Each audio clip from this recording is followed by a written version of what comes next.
거실의 거대한 크리스탈 샹들리에가 오늘따라 유난히 밝게 느껴졌다. 눈이 부실 정도로 찬란했다.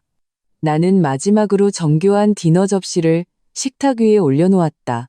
촛대의 불꽃이 부드럽게 춤을 추며 식탁 중앙에 놓인 제주도에서 막 항공편으로 배송된 샴페인 로즈 꽃다발을 비추고 있었다. 오늘은 정말 특별한 날이다. 내 남편 박주원이 방금 이사회에서 JW그룹의 신임 사장으로 정식 임명되었다. 연봉은 20억 원. 이 소식은 날개라도 달린 듯 순식간에 퍼져나가 오후 내내 축하 메시지로 내 휴대폰이 터질 지경이었다. 나는 콧노래를 흥얼거리며 그가 돌아오면 어떻게 이 순간을 축하해야 할지 고민했다. 우리가 무려 10년 동안이나 간절히 바랐던 순간이었으니까. 그는 저녁에 중요한 약속이 있다고 했다. 몇몇 이사님들과 함께하는 자리라 저녁은 기다리지 말라고 했다. 당연히 이해했다. 남자는 사업이 우선이니까.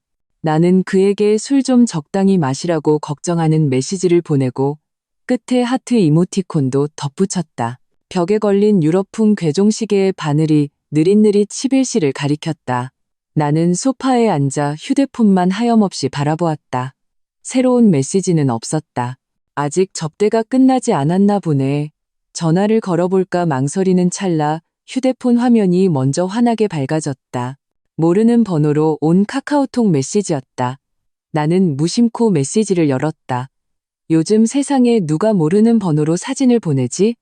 속으로 투덜거리면서 사진이 로딩되는 순간 온몸에 피가 얼어붙는 것 같았다. 사진의 배경은 누가 봐도 호텔방이었다. 조명은 은밀하고 따뜻했다. 내 남편 박주원은 내가 오늘 아침 직접 다려준 이탈리아 맞춤 셔츠를 입고 있었다. 다만 셔츠 단추는 몇 개 풀어져 있었고 넥타이는 비스듬히 걸쳐져 있었다. 그의 얼굴은 붉게 상기되어 있었고 웃으며 고개를 숙여 품에 안은 여자의 이마에 입을 맞추고 있었다. 그 여자, 나도 지긋지긋하게 잘 아는 얼굴이었다. 최유리, 주원이를 2년 동안 그림자처럼 따라다닌 그의 예쁜 여비서. 그녀는 지금 뼈가 없는 것처럼 주원이에게 착 달라붙어 수줍은 미소를 짓고 있었다. 손이 너무 심하게 떨려 휴대폰을 놓칠 뻔했다. 나는 차가운 휴대폰을 꽉 쥐었다. 손끝이 하얗게 질렸다. 울지도 소리치지도 않았다. 그저 가슴이 꽉 막혀 숨을 쉴 수 없었다. 그가 말한 중요한 접대가 여비서와 호텔에서 벌이는 축하 파티였다니. 그 사진을 얼마나 오래 들여다봤는지 모르겠다. 그러다 나는 기계적으로 주소록을 열어 거의 연락하지 않던 개인 변호사의 번호를 찾았다. 김 변호사님, 저 서지혜입니다. 나는 전화를 걸어 차갑고 단호하게 말했다. 스텔라 프로젝트 시작하죠. 네, 지금 바로요? 전화를 끊고 나는 자리에서 일어났다. 식탁으로 다가가 이미 차갑게 식어버린 음식들과 탐스러운 장미를 바라보았다. 나는 손을 뻗어 축하를 위해 준비했던 고가의 와인병을 집어들었다. 코르크를 뽑고 잔도 없이 병째로 들이켰다. 차가운 액체가 목구멍을 타고 흐르며 짜릿한 통증을 남겼다. 그 덕분인지 혼란스럽던 머리가 조금 맑아지는 것 같았다. 나는 창가로 다가가 서울의 찬란한 야경을 내려다보았다. 유리창에는 내 모습이 희미하게 비쳤다.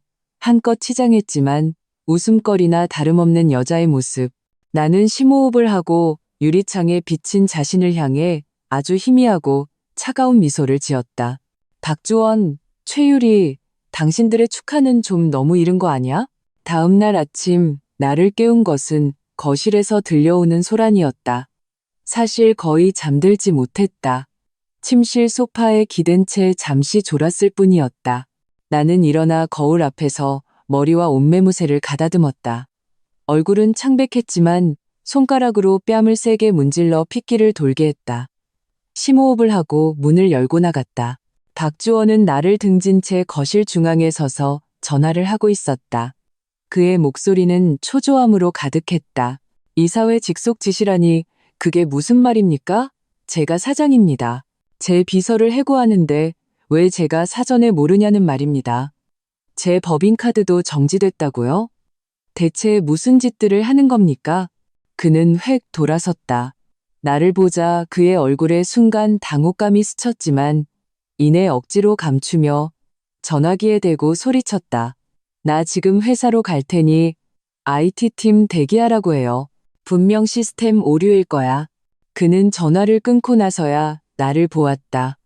억지로 태연한 미소를 지으려 애썼지만 그 미소는 우는 것보다 더 어색했다. 지혜야, 회사 시스템에 문제가 좀 생긴 것 같아. 빨리 가서 처리해야겠어. 나는 아무 말 없이 식탁으로 가 물 한 잔을 따라 천천히 마셨다. 시선은 바닥으로 향했다. 어젯밤 내가 실수로 떨어뜨려 깨진 접시 조각들이 그대로 흩어져 있었다. 아무도 치우지 않아 외롭게 널려 있었다.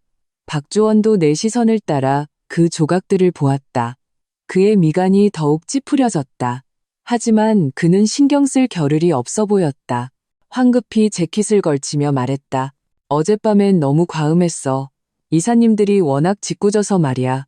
호텔에 방 하나 잡고 쉬었어. 당신 깨울까봐. 나는 물잔을 내려놓았다. 유리잔 바닥이 식탁에 부딪히며 맑은 소리를 냈다. 나는 고개를 들어 그를 평온하게 바라보았다. 그래요? 수고했네요. 내 평온한 태도가 그를 더욱 불안하게 만든 것 같았다. 그가 입을 열어 무언가 더 말하려던 순간 그의 휴대폰이 미친 듯이 울리기 시작했다. 이번에는 발신자를 확인한 그의 얼굴색이 완전히 변했다. 최율이었다. 그는 잠시 망설이다가 전화를 받았다. 목소리에는 짜증이 섞여 있었다. 또 왜? 당신도 해고 통지서를 받았다고? 말도 안 돼. 일단 회사 로비에서 기다려. 내가 지금 갈 테니 같이 회장님 찾아가서 따지자. 세상이 뒤집혔나? 전화를 끄는 박주원의 얼굴은 분노로 시퍼렇게 변해 있었다. 그는 아마도 내 앞에서 더 이상 연기할 필요가 없다고 생각했거나 혹은 거대한 충격에 연기할 여유조차 없었을 것이다. 그는 나를 힐끗 쏘아보았다. 그 눈빛에는 이 모든 불행이 나와 관련이라도 있는 듯한 원망마저 담겨 있었다. 하지만 그는 아무 말도 더 하지 않고 차키를 움켜쥐고 문을 박차고 나갔다. 거대한 문 닫히는 소리가 텅 빈 집안에 울려 퍼졌다. 나는 창가로 다가가 그의 검은색 마이바흐가 곱비 풀린 망아지처럼 단지를 빠져나가 차들 속으로 사라지는 것을 지켜보았다. 거실로 돌아와 내 휴대폰을 들고 한 번으로 전화를 걸었다. 전화는 금세 연결되었다. 수화기 너머로 차분한 남자의 목소리가 들려왔다. 회장님, 나는 창밖에 눈부신 햇살을 보며 담담하게 지시했다. 이 비서, 그들 출발했으니 보안팀에 알려줘요. 소란 피우면 규정대로 처리하라고. 그리고 내 사무실 온도 좀 높여줘요. 오늘 좀 추울 것 같네. 전화기 저편에서 간결한 대답이 돌아왔다. 알겠습니다, 회장님. 모든 준비는 끝났습니다. 휴대폰을 내려놓고 현관 거울 앞에 서서 마지막으로 내 모습을 점검했다. 거울 속 여자의 눈빛은 평온했고 심지어 희미한 조소가 어려 있었다. 나는 옷깃을 바로잡고 옆 수납장 위에 놓인 어젯밤 박주원의 승진 선물로 주려 했던 정교하게 포장된 상자를 집어들었다. 한정판 명품 시계였다. 나는 망설임 없이 그것을 발치의 쓰레기통에 던져버렸다. 그리고 내 핸드백을 들었다. 그 안에는 화장품이 아닌 얇지만 수많은 사람의 운명을 결정할 수 있는 서류 한 뭉치가 들어있었다. 나는 집을 나섰다. 운전기사는 이미 1층에서 공손하게 기다리고 있었다. 차에 올라타 기사에게 말했다. JW 그룹 본사로 전용 통로 이용해요. 차는 곧 몰아칠 폭풍의 중심지를 향해 부드럽게 나아갔다. 나는 박주원과 최유리가 지금쯤 통제불능의 포탄처럼 회장실로 돌진하고 있다는 것을 알았다. 그들은 아마 신임 사장이라는 박주원의 직함을 내세워 한바탕 소란을 피우면 어떻게든 해명을 들을 수 있을 거라고 생각하겠지. 그들은 영원히 상상도 못할 것이다. 그들이 따지러 가는 대상이 지금 다른 차에 앉아 같은 목적지를 향해 느긋하게 가면서 그들에게 해명을 해줄 준비를 하고 있다는 것을. 그룹의 최고 권력을 상징하는 육중한 원목 양문이 쾅 소리를 내며 거칠게 열렸다. 문이 뒤쪽 완충장치에 부딪히며 둔탁한 소음을 냈다. 박주원은 최유리의 손목을 잡고 마치 폭풍처럼 안으로 들이닥쳤다. 입구에 비서가 막아서려 했지만 그는 거칠게 뿌리쳐 버렸다. 회장님은 어디 계십니까? 회장님을 뵈어야겠습니다. 이게 대체 무슨 짓입니까? 아무 이유 없이 사장과 비서실장을 해고하다니 설명 한마디 없이 이게 말이 됩니까? 박주원의 목소리는 분노와 거친 숨 때문에 쉬어 있었다. 이마에는 푸른 힘줄이 솟아 있었다. 최유리는 그의 뒤에서 머리가 헝클어진 채 눈물 자국이 선명한 얼굴로 서 있었다. 하늘이 무너질 듯한 억울함을 당한 모습이었다. 사무실은 텅 빈 것처럼 넓었다. 거대한 통유리창 밖으로는 화려한 강남의 스카이라인이 펼쳐져 있었다. 에어컨이 쾌적하게 돌아 바깥의 열기를 식혀주었지만 두 사람이 몰고 온 불같은 기운은 식히지 못했다. 공기 중에는 값비싼 단향, 단성, 냄새가 은은하게 퍼져 있었다. 고요했지만 보이지 않는 압박감이 느껴졌다. 박주원의 시선이 탐조등처럼 사무실 전체를 훑었다. 마침내 그의 시선은 거대하고 위압적인 자단목 책상 뒤편에 멈췄다. 높은 등받이의 회장 의자는 문 쪽을 등지고 거대한 통유리창을 향해 있었다. 의자 등받이 맨 위와 팔걸이에 놓인 한 쌍의 손만 보였다. 손가락은 길고 가늘었고 깔끔한 누드톤 매니큐어가 칠해져 있었다. 회장님, 박주원은 두 걸음 앞으로 다가섰다. 억지로 분노를 누르느라 목소리가 미세하게 떨렸다. 설명이 필요합니다. 저는 그룹을 위해 혁혁한 공을 세웠고 이제 막 사장으로 승진했습니다. 대체 무슨 근거로? 그의 말은 끝나지 못했다. 그 높은 등받이 의자가 우아할 정도로 느리고 부드럽게 돌아왔다. 가장 먼저 박주원과 최유리의 눈에 들어온 것은 정교한 누드톤 하이힐을 신고 우아하게 겹쳐진 발이었다. 그리고 몸에 꼭 맞는 샴페인색 정장 스커트가 날씬한 몸매를 더욱 돋보이게 했다. 위로 올라가자 그들에게는 더없이 익숙하지만 지금 이 순간만큼은 지독하게 낯선 얼굴이 나타났다. 서지혜. 그녀는 절대 권력을 상징하는 회장 의자에 단정히 앉아 있었다. 양손을 팔걸이에 무심하게 올려놓고 마치 사무실에 침입한 낯선 사람들을 보듯 아무런 표정 없이 그들을 바라보고 있었다. 시간이 그 순간 멈춘 것 같았다. 박주원의 얼굴에 떠올랐던 분노, 항변, 모든 표정이 깨지기 쉬운 유리처럼 산산조각 났다. 그리고 그 자리를 극도의 충격과 믿을 수 없다는 표정이 대신했다. 그의 입은 살짝 벌어졌고 눈은 세상에서 가장 불가사의한 광경을 본 듯 동그래졌다. 그는 자기도 모르게 반걸음 뒤로 물러섰다. 마치 자신이 잘못된 곳에 온 것은 아닌지 확인하려는 듯. 그의 뒤에 있던 최유리의 반응은 더욱 직접적이었다. 그녀는 마치 정면으로 한 대 맞은 사람처럼 짧은 비명을 지르며 얼굴이 새하얗게 질렸다. 사무실 벽보다도 더 창백했다. 그녀는 본능적으로 박주원의 팔을 꽉 붙잡았다. 손톱이 그의 살을 파고들 기세였다. 몸이 통제 불능 상태로 미세하게 떨리기 시작했다. 사무실은 무서울 정도로 조용했다. 중앙 냉방 시스템에 미세한 바람 소리만 들릴 뿐이었다. 나는 그들의 얼굴에 다채롭게 펼쳐지는 표정 변화를 지켜보았다. 처음에 격분에서 경악으로, 그리고 마침내 귀신이라도 본 듯한 공포로 변하는 과정을.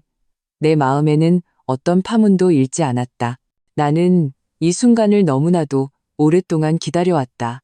나는 몸을 살짝 앞으로 숙여 팔꿈치를 매끄러운 책상 위에 올리고 양손을 깍지 꼈다. 내 시선은 두 사람 사이를 천천히 오가다 마침내 핏기 하나 없이 하얘진 박주원의 얼굴에 멈췄다. 내 입꼬리가 아주 천천히 얼음처럼 차가운 곡선을 그렸다. 나는 그들에게 익숙하지만 지금은 지독하게 소원하게 들리는 목소리로 또렷하고 침착하게 입을 열었다. 박 사장님, 최 비서, 회장실에 난입해서 고함을 지르다니 이게 두 분의 업무 태도인가요? 박주원은 그 말에 댄 듯 정신을 차렸다. 그는 최유리의 손을 뿌리치고 한 걸음 앞으로 달려나왔다. 손가락으로 나를 가리키며 극도의 충격과 혼란으로 날카로워진 목소리로 외쳤다. 서지혜, 당신이 왜 여기에 있는 거야? 이건 말도 안 돼. 회장님은? 진짜 회장님은 어디 계시냐고. 최유리도 정신적 지주를 찾은 듯 울먹이며 날카롭게 소리쳤다. 맞아요. 지혜 언니. 아니, 서지혜 씨. 지금 뭐 하는 거예요? 여긴 회장님 사무실이지. 당신이 장난칠 곳이 아니라고요. 빨리 일어나요. 나는 광대처럼 발악하는 그들을 보며 얼굴에 미소를 더욱 짓게 했다. 하지만 그 미소는 눈에는 전혀 닿지 않았다. 나는 의자 등받이에 가볍게 기대며 책상 위에 놓인 심플한 디자인의 금속 명함 케이스를 집어들었다. 손가락으로 밀어 열자 금박으로 인쇄된 명함들이 정갈하게 배열되어 있었다. 나는 두 손가락으로 우아하게 명함 한 장을 꺼내들었다. 그리고 손목을 가볍게 털어 명함을 표창처럼 매끄러운 책상 위로 날렸다. 명함은 정확히 박주원의 눈앞에서 멈췄다. 명함에는 간결한 두 줄의 글씨만 적혀 있었다. 서지혜, JW 그룹 회장. 박주원의 시선은 그 명함에 못 박힌 듯 고정되었다. 마치 그 글자들을 불태워버릴 기세였다. 그의 호흡이 거칠어지고 가슴이 격렬하게 오르내렸다. 다음 순간 질식할 것만 같았다. 그는 고개를 들었다. 나를 보는 그의 눈빛에는 광적인 혼란과 완전히 우롱당한 자의 굴욕감이 가득했다. JW 그룹, 서지혜 회장. 그는 중얼거리듯 반복했다. 그러다 갑자기 무언가 생각난 듯 동공이 급격히 수축했다. JW, 지혜, JIHA, 주원. 이 이름, 이 그룹 이름이 생각보다 아주 멍청하진 않네요. 나는 그의 말을 차갑게 끊었다. 내 목소리에는 어떤 감정도 실려있지 않았다. 이제 자리에 앉아서 두 분의 해고 문제에 대해 제대로 이야기해 볼 수 있을까요? 사무실에는 죽음과 같은 정적이 약 1분간 흘렀다. 박주원의 거친 숨소리와 최유리의 이가 딱딱 부딪히는 미세한 소리만이 뒤섞여 유난히 귀에 거슬렸다. 박주원의 눈은 여전히 책상 위에 명함에 고정되어 있었다. 마치 몇 번 더 쳐다보면 글자가 바뀔 수라도 있다는 듯이. 그의 얼굴색은 아까의 창백함에서 점차되지 간처럼 검붉게 변했다. 그것은 극도의 충격, 굴욕, 그리고 분노가 뒤섞인 결과였다. 그는 마침내 고개를 들었다. 나를 보는 그의 눈빛은 독을 바른 칼날 같았다. 목구멍 깊은 곳에서 짜내는 목소리는 믿을 수 없다는 듯 떨리고 있었다. 서지혜, 이게 대체 어떻게 된 거야? 당신이 언제부터 회장이었지? JW 그룹. 이 이름. 설마 3년 전 그룹 구조조정 때부터. 그는 더 이상 말을 잇지 못했다. 그 가능성은 너무나 끔찍해서 온몸이 떨릴 정도였다. 나는 그의 질문에 직접 답하는 대신 등받이가 높은 의자에 부드러운 가죽 쿠션에 몸을 기대며 더 편안한 자세를 찾았다. 등 뒤의 통유리창으로 햇살이 쏟아져 들어와 내 주변에 후광을 만들었지만 내 눈 속의 차가운 어둠까지는 비추지 못했다. 박 사장님, 이제야 깨달은 건 좀 너무 늦은 거 아닌가요? 내 말투는 너무나 간단한 사실을 말하는 것처럼 평온했다. 하지만 기왕 3년 전 얘기를 꺼냈으니 조금 더 거슬러 올라가 보죠. 예를 들면 10년 전 우리가 아직 대학생이었을 때 말이에요. 나는 창밖으로 시선을 돌렸다. 마치 시간을 꿰뚫어 낡아서 하얗게 바랜 셔츠를 입고 도서관에 틀어박혀 공부하던 젊은 시절의 내 모습을 보는 것 같았다. 그 당시 모든 사람의 시선을 사로잡았던 것은 언제나 농구 코트에서 땀 흘리며 열정을 불태우던 박주원이었다. 박주원 씨, 기억나요? 나는 다시 그를 쳐다보았다. 그의 얼굴에는 온통 혼란과 초조함이 가득했다. 내가 왜 갑자기 그렇게 오래전 일을 꺼내는지 이해하지 못하는 표정이었다. 그때 당신은 학교의 스타였죠. 잘생겼고 농구도 잘하고 얼마나 많은 여학생이 당신을 따라다녔는지. 반면에 나는 그저 도서관과 컴퓨터실에 처박혀 사는 존재감 없는 공대생이었고요. 최유리도 내 말에 과거를 회상하는 듯했다. 그녀가 박주원의 옆모습을 보는 눈빛에는 어렴풋이 그 시절 소녀 팬의 숭배심이 남아있었다. 하지만 그것은 곧 눈앞의 잔혹한 현실에 의해 산산조각 나고 공포만이 남았다. 당신이 처음으로 나에게 말을 건 건 4학년 1학기 기말고사 때였죠. 나는 아무런 감정의 동요 없이 마치 남의 이야기를 하듯 말을 이었다. 당신은 프로그래밍 교재를 한 아름 안고 와서 잔뜩 고민스러운 얼굴로 내 옆에 앉아 말했어요. 지혜야, 네가 컴공과 천재라며? 이 프로젝트 도저히 못하겠는데 좀 도와줄 수 있을까? 박주원의 입술이 움직였다. 무언가 말하려 했지만 소리가 나오지 않았다. 그 기억은 그에게는 이미 희미해졌거나 그저 사소한 과거의 한 토막으로 치부되었을 것이다. 난 당신을 도와줬죠. 나는 희미하게 웃었다. 그 웃음에는 온기가 없었다. 그 프로젝트뿐만이 아니었죠. 그때부터 당신의 졸업 작품, 당신이 참가했던 모든 사업 기획 공모전의 제안서, 심지어 나중에 이 회사에 인턴으로 들어올 때 발판이 되었던 당시 회장님조차 감탄하게 만들었던 그 시장 분석 보고서까지. 박주원 씨, 당신 양심에 손을 얹고 스스로에게 물어봐요. 그 모든 것들 중에 과연 당신 손으로 직접 쓴 글자가 몇 개나 되는지. 박주원의 얼굴색이 확 변했다.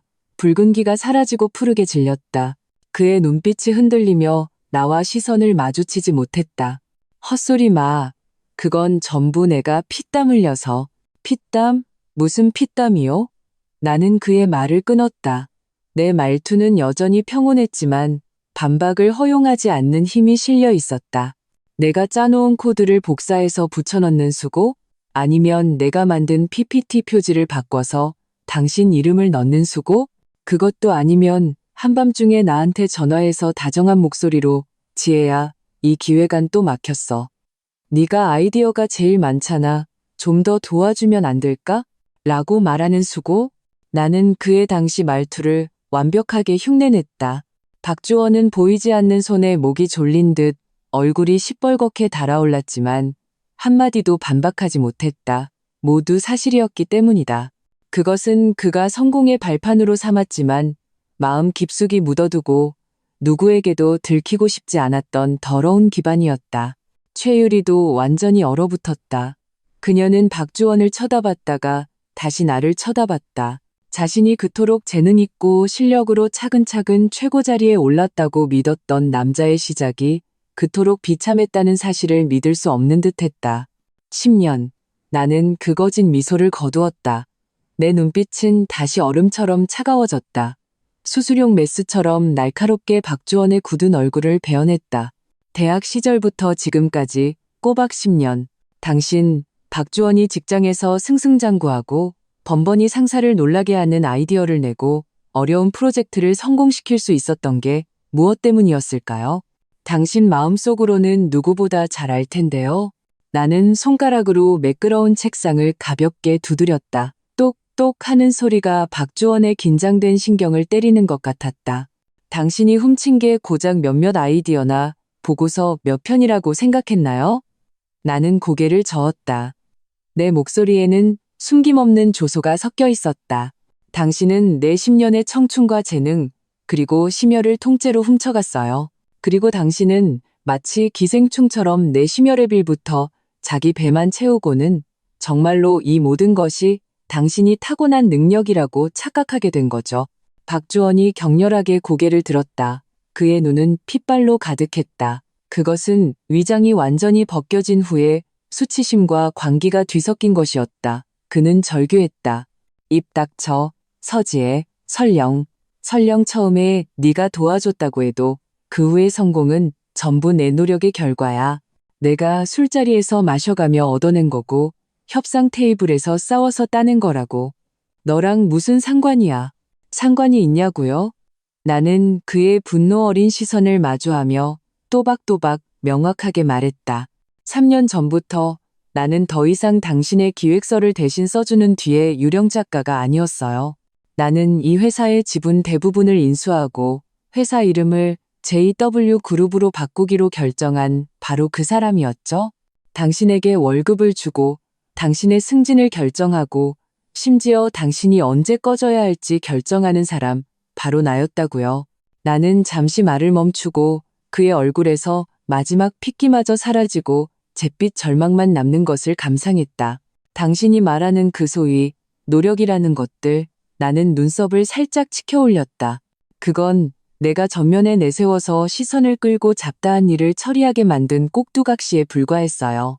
그리고 이제 그 꼭두각시가 말을 안 듣는다고 판단했으니 게임은 끝난 겁니다. 박주원은 힘이 다 빠진 듯 휘청거리며 간신히 서 있었다. 그는 양손으로 매끄러운 책상을 세게 짚었다. 손톱이 책상 표면을 긁으며 귀에 거슬리는 소리를 냈다. 그는 고개를 들었다. 눈의 핏발은 더욱 심해졌고 그 안에는 붕괴, 굴욕, 그리고 죽기 직전의 발악 같은 흉포함이 뒤섞여 있었다. 헛소리 마. 증거는? 증거 있냐고. 그는 마지막 저항을 하듯 목이 쉰 소리로 외쳤다. 서지혜. 그 기획안들, 그 아이디어들이 전부 내 거라고? 말뿐이잖아. 누가 증명해? 그 프로젝트 서류에는 전부 내 박주원 이름이 서명되어 있어. 회사 사람들 전부 내가 한 일로 안다고. 최유리도 극도의 충격 속에서 지푸라기라도 잡은 듯 울먹이며 거들었다. 맞아요. 주원 씨 능력은 회사 전체가 다 아는 사실이에요. 당신이 이제 회장이라고 해서 함부로 흑백을 뒤집으면 안 되죠. 나는 물에 빠진 사람이 허우적대는 듯한 그들의 헛된 발악을 보며 그저 우스울 뿐이었다. 나는 화내지 않고 책상 한쪽에 놓인 태블릿 PC를 집어들었다. 손가락으로 화면을 몇 번 가볍게 터치해 암호화된 폴더를 열었다. 증거를 원한다고요? 나는 고개를 들어 그들을 평온하게 훑어보았다.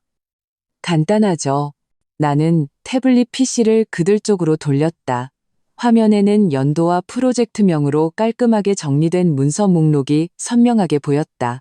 이건 선셋 부동산 개발 프로젝트의 원본 데이터 모델과 타당성 분석 보고서예요. 생성일은 박 사장님께서 이사회에 제출하신 보고서보다 정확히 3개월 빠르네요. 나는 그중 한 파일을 열었다. 빽빽한 데이터와 도표, 상세한 추론 과정, 심지어 내가 생각나는 대로 메모해둔 아이디어 초안까지 담겨 있었다. 박주원의 동공이 급격히 수축했다. 나는 손가락을 움직여 다른 폴더를 열었다. 이건 해외 시장 확장 계획의 초안부터 10차 수정본까지의 모든 수정 기록이에요. 각 버전의 수정 주석과 아이디어 전개 과정이 전부 담겨 있죠. 최종 확정 버전은 박 사장님께서 연례회의에서 열변을 토하며 사용했던 PPT와 95% 이상 일치하고요. 다른 점이 있다면 제 파일에는 모든 아이디어의 출처와 추론 과정이 상세히 기록되어 있지만 당신 것에는 앙상한 결론만 있다는 거죠.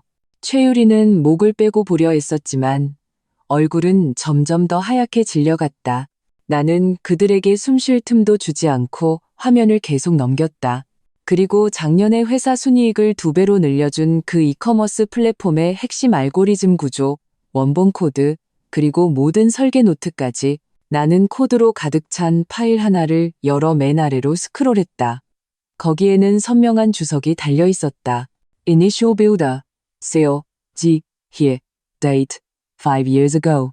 계속할까요? 나는 태블릿을 내려놓고 몸을 살짝 앞으로 숙였다. 내 시선은 차가운 탐침처럼 박주원의 심장을 똑바로 꿰뚫었다.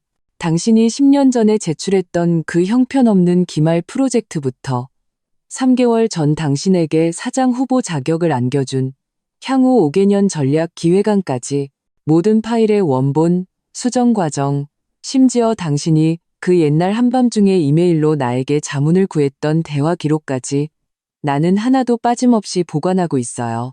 나는 잠시 말을 멈추고 박주원의 이마에 맺힌 식은땀과 통제 불능으로 떨리기 시작하는 그의 손가락을 지켜보며 천천히 덧붙였다. 지금 당장 기술팀에 연결해서 서버 로그를 조회해 볼까요?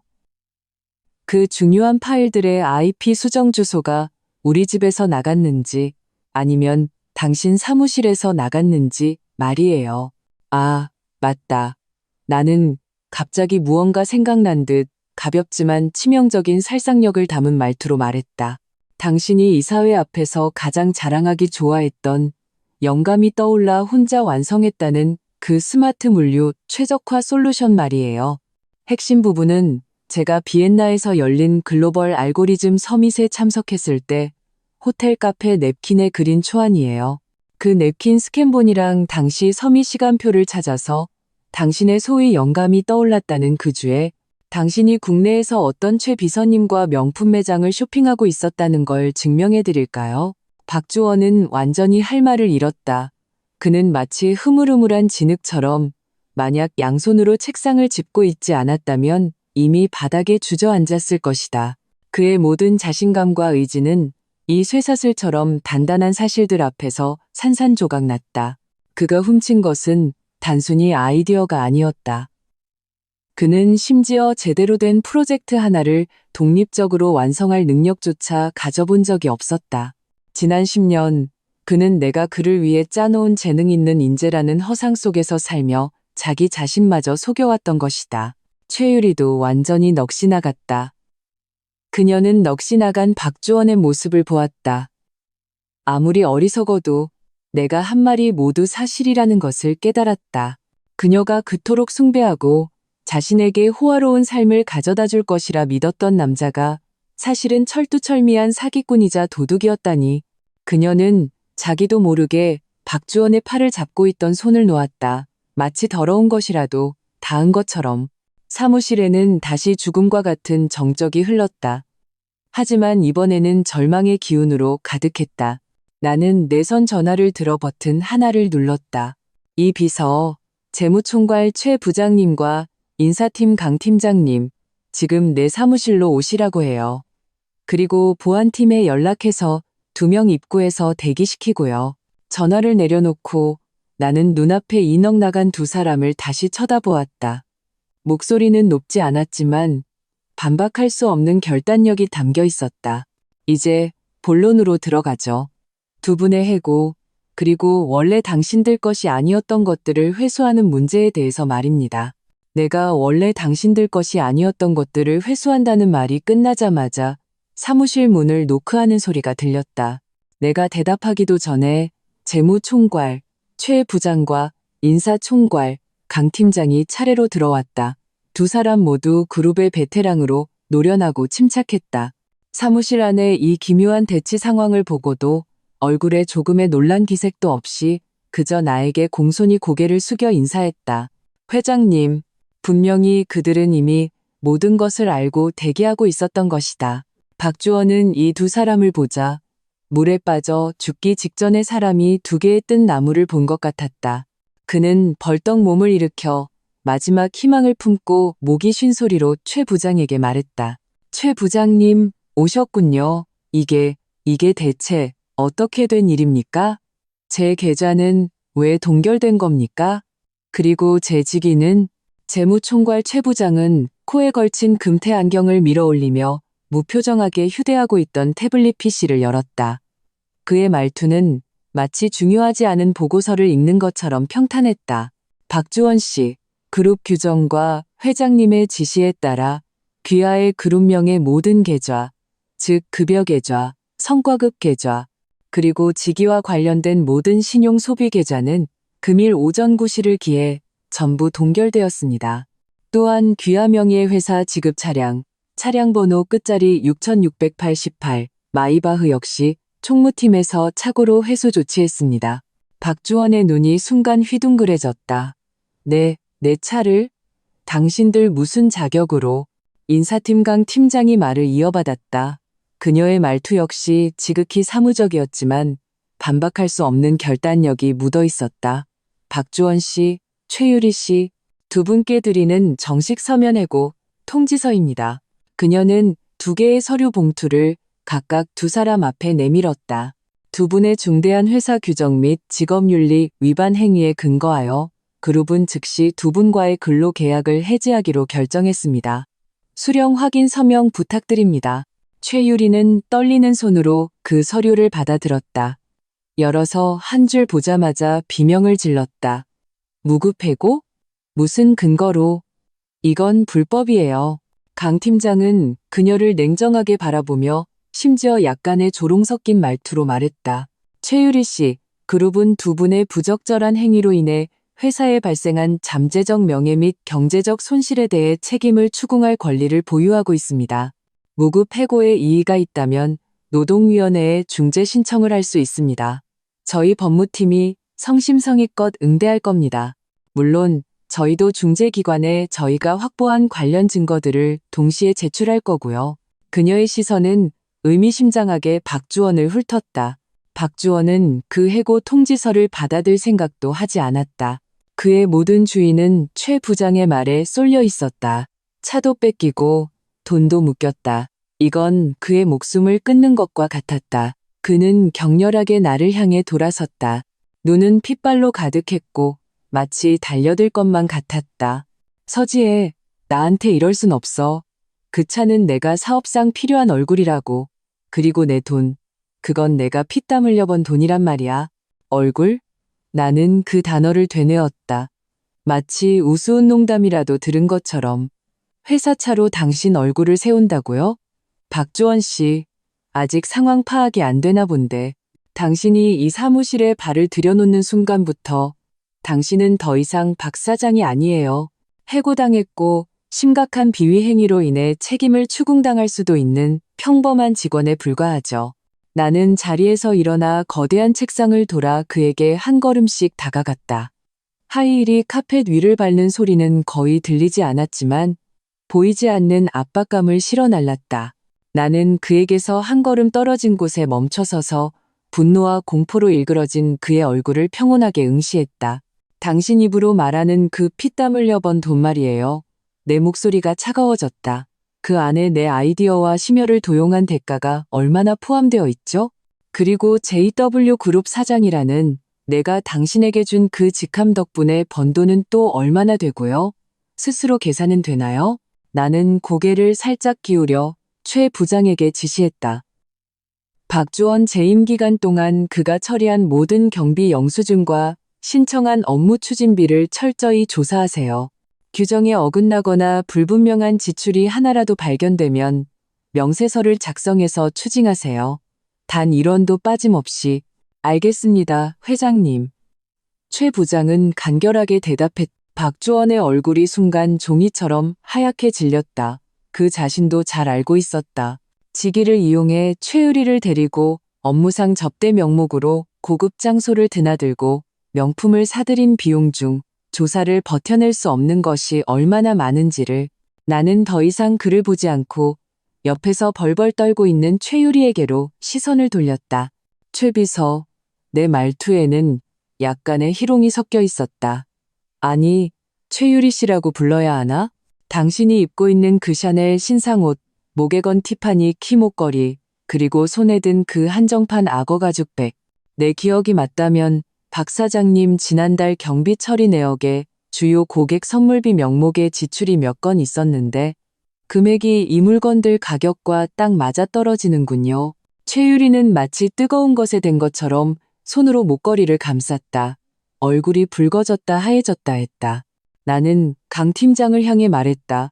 강 팀장님, 총무팀에 알려서 즉시 박주원 사장에게 제공되었던 시그니엘 레지던스 펜트하우스의 사용권을 회수하세요. 시간은, 나는 손목시계를 보았다. 2시간 주죠. 개인 물품 정리하고 퇴거하도록. 기한 내에 나가지 않으면 모두 유기물로 간주하고 회사에서 일괄 처리합니다. 서지혜, 너 정말 너무하는군. 박주원은 완전히 무너졌다. 그는 미친 듯이 소리치며 달려들려 했다. 문가에 조용히 서 있던 검은 제복의 보안 요원 2명이 즉시 앞으로 나와 그의 양팔을 단단히 붙잡았다. 끌어내. 나는 손을 휘저었다. 내 말투는 눈에 거슬리는 쓰레기 2개를 치우는 것처럼 무심했다. 물건 챙겨서 회사 나가는 것까지 감시하고 다시는 그룹 건물에서 저 2 사람을 보고 싶지 않으니까. 알겠습니다, 회장님. 보안 요원이 딱딱하게 대답했다. 그들은 발버둥 치며 고함치는 박주원을 거의 질질 끌다시피 문 밖으로 끌고 나갔다. 최유리는 다른 보안 요원에게 안내를 받아 나갔다. 그녀는 이미 이전의 기세는 온데간데 없고 넋이 나간 채 울고 있을 뿐이었다. 사무실 문이 다시 닫히고 바깥에 소란이 차단되었다. 최 부장과 강 팀장은 다음 지시를 기다리며 나를 바라보았다. 나는 창가로 다가가 아래를 내려다 보았다. 얼마 지나지 않아 박주원과 최유리가 그룹 정문 밖으로 호송되는 모습이 보였다. 몹시 초라한 모습에 지나가던 직원들이 모두 곁눈질로 쳐다보았다. 나는 담담하게 아무런 감정에 동요 없는 목소리로 입을 열었다. 전 직원에게 공지하세요. 10분 후 그룹 전체 임원 긴급 화상회의를 시작하겠습니다. 이제 모두에게 알려줘야죠. JW 그룹에서 지금부터 누가 진짜 실권자인지를. 화상회의 종료 알림음이 사무실에 울렸다. 나는 그룹 전체 연결을 끊었다. 화면이 까맣게 변하는 순간 나는 각 지사와 부서 회의실에 앉아있던 임원들의 얼굴에 남아있을 충격과 경악을 상상할 수 있었다. 하지만 그건 중요하지 않았다. 중요한 것은 이 순간부터 그들은 이 거대한 상업 제국의 방향을 누가 통제하는지 명확히 알아야 한다는 사실이었다. 의자에 다시 앉자마자 내선 전화가 울렸다. 이 비서였다. 그의 목소리에는 감출 수 없는 흥분이 섞여 있었다. 회장님, 방금 바깥 상황을 보셨어야 했는데요. 박주원 씨와 최유리 씨가 보안팀에 의해 끌려나갈 때 수많은 직원이 창가에 붙어서 구경했어요. 지금 사내 메신저가 완전히 폭발했습니다. 전부 이 사건에 대해 이야기하고 있어요. 나는 담담하게 하고 대답했다. IT팀의 내부 통신망을 면밀히 주시하라고 전해요. 허위 사실을 유포하거나 악의적으로 추측하는 경우 사규에 따라 처리하도록. 내가 원하는 건 안정이지 가십이 아니니까요. 알겠습니다. 이미 조치해 두었습니다. 이 비서가 간결하게 대답했다. 그리고 회장님, 방금 안내데스크에서 박주원 씨 앞으로 온 택배가 여러 개 도착했다고 합니다. 보아하니 명품 매장에서 온 물건들 같고 법무법인에서 온 등기도 하나 있습니다. 어떻게 처리할까요? 반송해요. 나는 조금의 망설임도 없었다. 그에게 온 모든 개인 우편물, 소포는 일절 수치 거부하고 반송하세요. 그의 개인 물품은 2시간 내로 회사에서 치우도록 하고요. 알겠습니다. 이 비서의 전화를 끊자마자 내 개인 휴대폰이 미친 듯이 진동하기 시작했다. 화면에 뜨는 이름은 어머님, 박주원의 어머니, 나의 전 시어머니였다. 나는 눈썹을 살짝 올리고는 곧장 무음으로 전환한 뒤 휴대폰을 화면이 아래로 가게 책상 위에 엎어두었다. 받지 않아도 무슨 말을 할지 뻔했다. 울고불고 따지거나 어른이라는 신분을 내세워 나를 억누르려 하겠지. 역시나 휴대폰 화면은 꺼졌다가 다시 켜지기를 반복했다. 모두 박주원 집안의 번호였다. 이어서 평소에는 거의 먼저 연락하지 않던 시누이 박주희의 카카오톡 메시지가 연달아 터져나왔다. 새언니, 이게 어떻게 된 일이에요? 오빠가 회사에서 잘렸다고 하던데 언니가 집에서도 쫓아냈다고요? 엄마 지금 거의 기절 직전이에요. 무슨 오해가 있는 거 아니에요? 오빠가 언니가 이제 회장이라는데 그게 어떻게 가능해요? 느낌표와 물음표로 가득한 메시지들을 보며 나는 화면 위에서 잠시 손가락을 멈췄다. 그리고 박주희의 프로필을 길게 눌러 친구 삭제를 선택했다.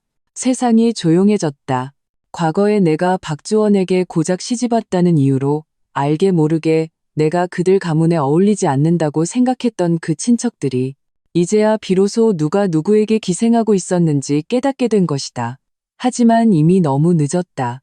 이런 자질구레한 일들을 처리하고 나는 내부 통신 버튼을 눌렀다. 강 팀장님, 제 사무실로 잠시 와주세요. 인사총괄 강 팀장은 곧 태블릿 PC를 들고 나타났다. 회장님, 부르셨습니까? 2가지 일입니다. 나는 단도직입적으로 말했다.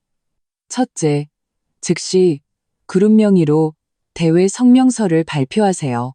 경영진의 정상적인 변동 사항임을 간략히 설명하고 그룹 운영에는 어떠한 영향도 없다는 점을 강조해서 시장과 파트너사들을 안심시키세요. 어조는 팀장님이 조절하되 기조는 강경해야 합니다. 알겠습니다. 공고 초안은 이미 준비해 두었습니다. 검토 부탁드립니다. 강 팀장은 태블릿을 건넸다. 일 처리가 매우 빨랐다. 나는 빠르게 훑어보고 고개를 끄덕였다. 좋아요. 약간 수정해서 이사회의 결정을 전적으로 지지하며 그룹의 이익과 명예를 훼손하는 어떠한 행위에 대해서도 무관용 원칙을 적용한다는 내용을 강조해서 추가한 뒤 배포하세요. 2번째 일입니다. 나는 태블릿을 내려놓고 강 팀장을 보았다. 박주원 재임 기간 동안 승진한 중간 및 고위 관리자들을 전면적으로 재검토하세요. 특히 그와 관계가 밀접하고 이익 수수 관계가 의심되는 인물들을 중심으로요. 상세한 평가 보고서를 원합니다. 조정할 것은 조정하고 정리할 것은 정리해야 합니다. JW그룹에는 철저한 환골 탈태가 필요합니다. 강 팀장의 눈빛이 날카로워졌다. 즉시 내 의도를 파악했다. 알겠습니다, 회장님. 조속히 인력을 구성하여 배경 조사와 평가를 진행하고 일주일 내로 초기 보고서를 제출하겠습니다. 가보세요. 내가 손을 흔들었다. 강 팀장이 나간 후 나는 거대한 통유리창 앞에 홀로 섰다. 석양의 마지막 빛이 도시를 금빛으로 물들이고 있었다. 화려한 풍경이 한눈에 들어왔다. 아래 거리의 차량 행렬은 마치 핏줄처럼 흐르고 그 속의 인간들은 작기만 했다. 언젠가 나도 저 수많은 군중의 일원이었다. 높은 빌딩을 올려다보며 박주원이 이곳의 왕이라고 생각했었다. 이제 나는 이 피라미드의 꼭대기에 서 있다. 휴대폰이 다시 한번 진동했다. 이번에는 은행에서 온 문자 메시지 알림이었다. JW그룹 귀하의 계좌 끝자리 8808, 18에 금일 주식 배당금 86, 0, 0, 0원이 입금되었습니다. 나는 그 문자를 보며 입가에 차가운 미소를 지었다. 박주원은 아마 지금쯤 어느 구석에서 동결된 계좌와 산더미처럼 쌓인 카드 청구서를 보며 막막해하고 있을 것이다. 술 친구들에게 연락을 시도하지만 사방이 막혀 있겠지. 그리고 그는 영원히 모를 것이다. 그가 한때 가졌던 모든 것, 그가 목숨처럼 여겼던 부하 지위가 처음부터 내 손아귀에 단단히 쥐어져 있었다는 것을, 내가 주었기에 가질 수 있었고 내가 주지 않으면 그는 원금의 이자까지 전부 토해내야 한다는 것을. 사무실이 다시 조용해진 지 얼마 되지 않아 내 선 전화가 또 울렸다. 보안팀 책임자였다. 그의 목소리는 다소 난처했다. 회장님, 박주원 씨와 최유리 씨가 1층 로비에서 좀 보기 흉하게 소란을 피우고 있습니다. 박주원 씨는 회장님을 만나야겠다며 만나기 전까지는 절대 가지 않겠다고 버티고 있고, 최유리 씨는 계속 울고 있어서 많은 직원이 구경하고 있습니다. 일단 해산시키긴 했지만 영향이 좋지 않습니다. 나는 책상 위에 놓여있던 이미 미지근해진 허브티를 한 모금 마셨다. 내 말투에는 아무런 변화가 없었다. 기다리고 싶으면 기다리게 두세요. 보안팀에 전해요. 사무구역으로 난입하거나 정상적인 질서를 방해하지만 않으면 억지로 쫓아낼 필요는 없다고. 다만 상황을 통제해서 관계없는 사람들이 모이지 않도록 주의하라고요. 알겠습니다. 전화를 끊고 나는 1층 로비가 어떤 아수라장일지 상상할 수 있었다. 박주원처럼 체면을 극도로 중시하는 사람이 이제 모든 위장을 벗어던지고 마치 시장 안악처럼 많은 사람이 보는 앞에서 행패를 부리는 것은 막다른 길에 몰린 후의 마지막 발악일 뿐이다. 그리고 최유리의 눈물은 지금 이 순간 우스꽝스러울 뿐 다른 아무것도 아니었다. 나는 급히 결제해야 할 서류 몇 개를 처리하고 재무총괄로부터 자금 운용에 대한 간략한 보고를 들었다. 약 1시간이 지났을 때 내 선 전화가 다시 울렸다. 회장님, 이번에는 이 비서의 목소리였다. 약간 기묘한 톤이 섞여 있었다. 최유리 씨가 혼자 올라왔습니다. 박주원 씨에 관한 중요한 보고를 드릴 것이 있다며 반드시 회장님께 단독으로 보고해야 한다고 합니다. 보안팀이 무슨 일이냐고 물어도 말하지 않고 그저 회장님을 뵙게 해달라고 고집하고 있습니다. 어떻게 할까요? 나는 눈썹을 살짝 움직였다. 오후, 벌써 압박을 견디지 못하고 배신하려는 건가? 생각보다 빠르네. 그들 사이에 소위 감정이라는 것이 현실적인 이익 앞에서는 이토록 허약했군. 들여보내요. 나는 손에 쥔 펜을 내려놓았다. 그녀가 무슨 말을 할지 들어보고 싶어졌다. 사무실 문이 조용히 열리고 최유리가 고개를 숙인 채 조심스럽게 들어왔다. 방금 전 로비에서 울고불고 하던 모습과는 딴판이었다. 그녀는 지금 지극히 조용했고 심지어 약간 위축되어 보였다. 정교했던 화장은 이미 번졌고 아이라인이 얼룩져 초라해 보였다. 시선은 불안하게 흔들리며 감히 나를 똑바로 쳐다보지 못했다. 지혜 언니, 그녀는 작은 목소리로 입을 열었다. 울고 난 후에 잠긴 목소리였다. 여기는 회장밖에 없어요. 나는 그녀를 차갑게 바로잡았다. 내 시선은 긴장으로 꽉 맞잡은 그녀의 손을 훑었다. 최유리의 몸이 움찔했다. 고개는 더욱 깊이 숙여졌다. 회장님, 제가 잘못했어요. 정말 잘못했어요.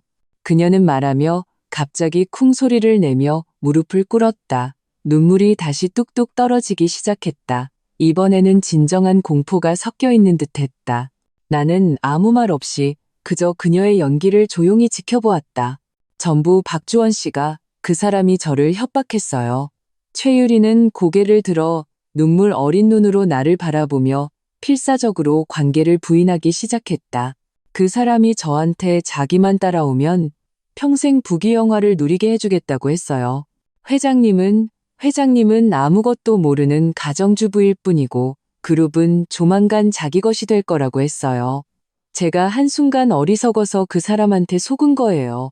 협박했다고? 나는 그 세 단어를 되뇌었다. 내 말투에는 숨김없는 조롱이 담겨 있었다. 최 비서, 내가 알기로 회사에 들어온 지 2년은 됐을 텐데 3살짜리 어린애도 아니고 박주원 씨가 당신 목에 칼이라도 들이밀면서 그 명품 가방과 보석들을 받으라고 협박했나요? 아니면 당신을 묶어서 호텔로 데려가 밤새 축하 파티라도 벌인 건가요? 최유리의 얼굴이 순간 시뻘개졌다. 그녀는 우물쭈물하며 아무 말도 하지 못했다. 만약 하고 싶은 말이 고작 이런 것들이라면 나는 인내심을 잃고 보안팀을 부르기 위해 내선 전화로 손을 뻗었다. 서로 시간 낭비할 필요 없겠네요. 안 돼요. 회장님, 드릴 말씀이 있어요. 최유리는 당황해서 무릎으로 기어오며 다급하게 외쳤다. 박주원 씨가 그 사람이 뒤에서 회사에 손해를 끼치는 짓을 많이 했어요. 프로젝트 예비비를 횡령했고 또 몰래 우리 경쟁사인 김영테크 사람들을 만났어요. 아마 회사 기밀을 유출했을지도 몰라요. 전화기로 향하던 내 손이 허공에서 멈췄다.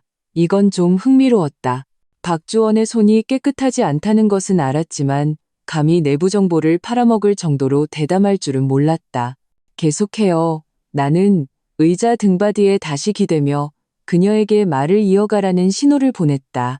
내 태도가 누그러진 것을 보자 최유리는 마치 구명다처라도 잡은 듯 숨가쁘게 털어놓기 시작했다.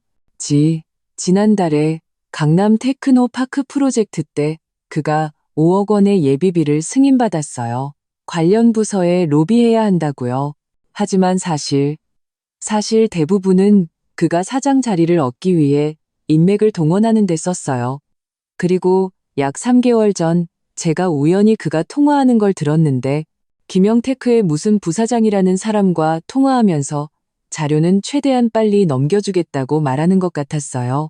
그때는 별 생각 없었는데 지금 생각해보니 아마 그때 회사가 입찰 경쟁 중이던 정부 빅데이터 프로젝트 관련 정보였을 거예요. 그녀는 말하면서 몰래 내 얼굴색을 살폈다. 내가 별 표정이 없자 서둘러 덧붙였다. 제가 그 사람의 일부 경비 처리, 영수증 사본을 가지고 있을지도 몰라요. 그리고 한 번은 그가 제 이메일 계정으로 모르는 주소에 암호화된 압축 파일을 보내라고 시킨 적이 있어요. 그때 제가 혹시 몰라서 이메일 주소랑 발송 기록을 캡처해뒀어요.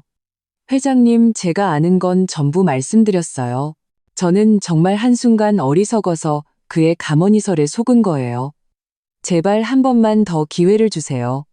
이 증거들 전부 회장님께 드릴 수 있어요. 제발 저를 이 업계에서 매장시키지만 말아주세요. 살아갈 길만은 남겨주세요. 자신이 살기 위해 옛 연인을 조금의 망설임도 없이 팔아넘기는 그녀의 추악한 모습을 보며 나는 속으로 역겨움을 느꼈다. 박주원의 안목은 참으로 독특했다. 이런 의리 있는 여자를 연인으로 두다니. 나는 잠시 침묵했다. 사무실의 공기가 얼어붙은 것 같았다. 최유리는 바닥에 무릎을 꿇은 채 긴장해서 숨도 제대로 쉬지 못했다. 당신이 말한 모든 증거 정리해서 이 비서에게 제출해요. 나는 마침내 입을 열었다. 내 목소리에서는 희로애락을 찾아볼 수 없었다. 그럼 저는 최유리가 희망에 찬 눈으로 고개를 들었다. 자진해서 제보한 점을 감안해서 그룹은 당신의 다른 책임에 대해서는 더 이상 추궁하지 않겠어요. 나는 천천히 말했다. 하지만 해고 결정은 변하지 않아요. JW그룹은 영원히 당신을 다시 채용하지 않을 겁니다. 이제 가봐도 좋아요. 최유리의 눈에 떠올랐던 빛이 순간 사라졌다. 하지만 그녀도 이것이 아마 최상의 결과라는 것을 알고 있었다. 그녀는 넋이 나간 채 일어나며 연신 감사합니다. 회장님, 감사합니다. 라고 말했다. 그리고 비틀거리며 사무실을 빠져나갔다. 최유리는 겁에 질린 토끼처럼 내 사무실을 도망쳐 나갔다. 공기 중에는 아직도 그녀의 값싼 향수와 눈물이 뒤섞인 불쾌한 냄새가 남아있는 것 같았다.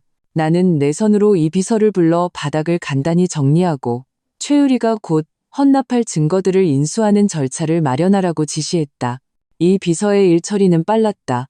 몇 분 후 사무실은 이전의 정결함과 고요함을 되찾았다. 나는 창가에 서서 아래의 분주한 거리를 내려다보았다. 박주원은 아마 아직도 아래 어느 구석에서 속수무책으로 분노하고 있겠지. 혹은 대세가 기울었음을 깨닫고 앞으로의 생계를 걱정하기 시작했을까. 관심 없었다. 나는 휴대폰을 들어 주소록에서 거의 사용하지 않는 번호를 찾았다. 시그니엘 레지던스 관리사무소장의 번호였다. 전화를 걸었다. 전화는 금세 연결되었다. 왕 소장님? 저 서지혜입니다. 내 목소리는 평온했다. 전화기 저편의 왕 소장의 목소리는 즉시 극도로 공손해졌다. 아, 서 회장님. 안녕하세요, 안녕하세요.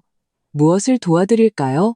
그 펜트하우스가 비록 회사 명의로 등기되어 있지만 진짜 소유주가 누구인지는 그 정도 직급의 책임자라면 잘 알고 있을 터였다. 지금 정식으로 통보합니다. 나는 직접 지시를 내렸다. 시그니엘 레지던스 A동 최상층 펜트하우스 즉시 회수 조치하세요. 기존 거주자 박주원 씨 및 관련 인원의 출입 권한 전부 무효 처리하고요. 2시간 내로 저희 직원을 보내서 점검 및 인수를 진행할 테니 관리사무소 측은 협조해 주시기 바랍니다.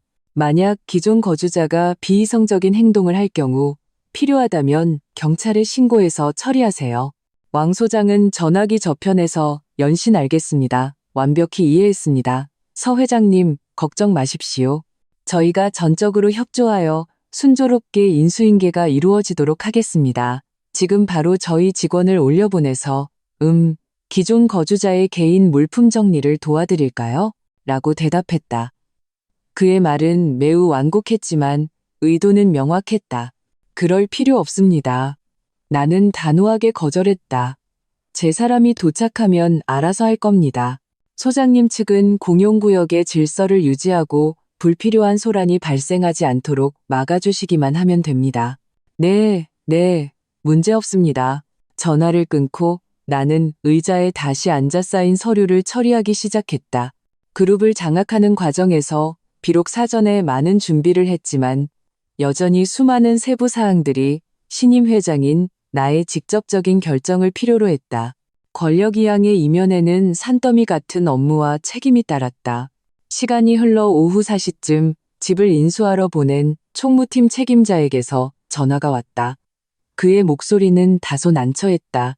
회장님, 저희가 도착했습니다만 박주원 씨가 문을 열어주지 않습니다. 안에서 큰 소리가 나는데 마치 물건을 부수는 소리 같습니다. 관리사무소 직원들도 문 밖에서 말다툼 소리를 들었다고 합니다. 박주원 씨와 그의 어머니, 그리고 여동생이 안에 있는 것 같습니다. 나는 미간을 찌푸렸지만 놀라지는 않았다. 박주원 같은 사람이 그렇게 큰 충격을 받고 분출하지 않는다면 오히려 이상할 것이다. 그의 어머니와 여동생이라 소식 한번 빠르군. 그렇게 빨리 위로하러 달려갔을까? 아마 책임을 추궁하러 갔겠지. 알았어요. 내 말투는 변함이 없었다. 문 앞에서 기다리세요.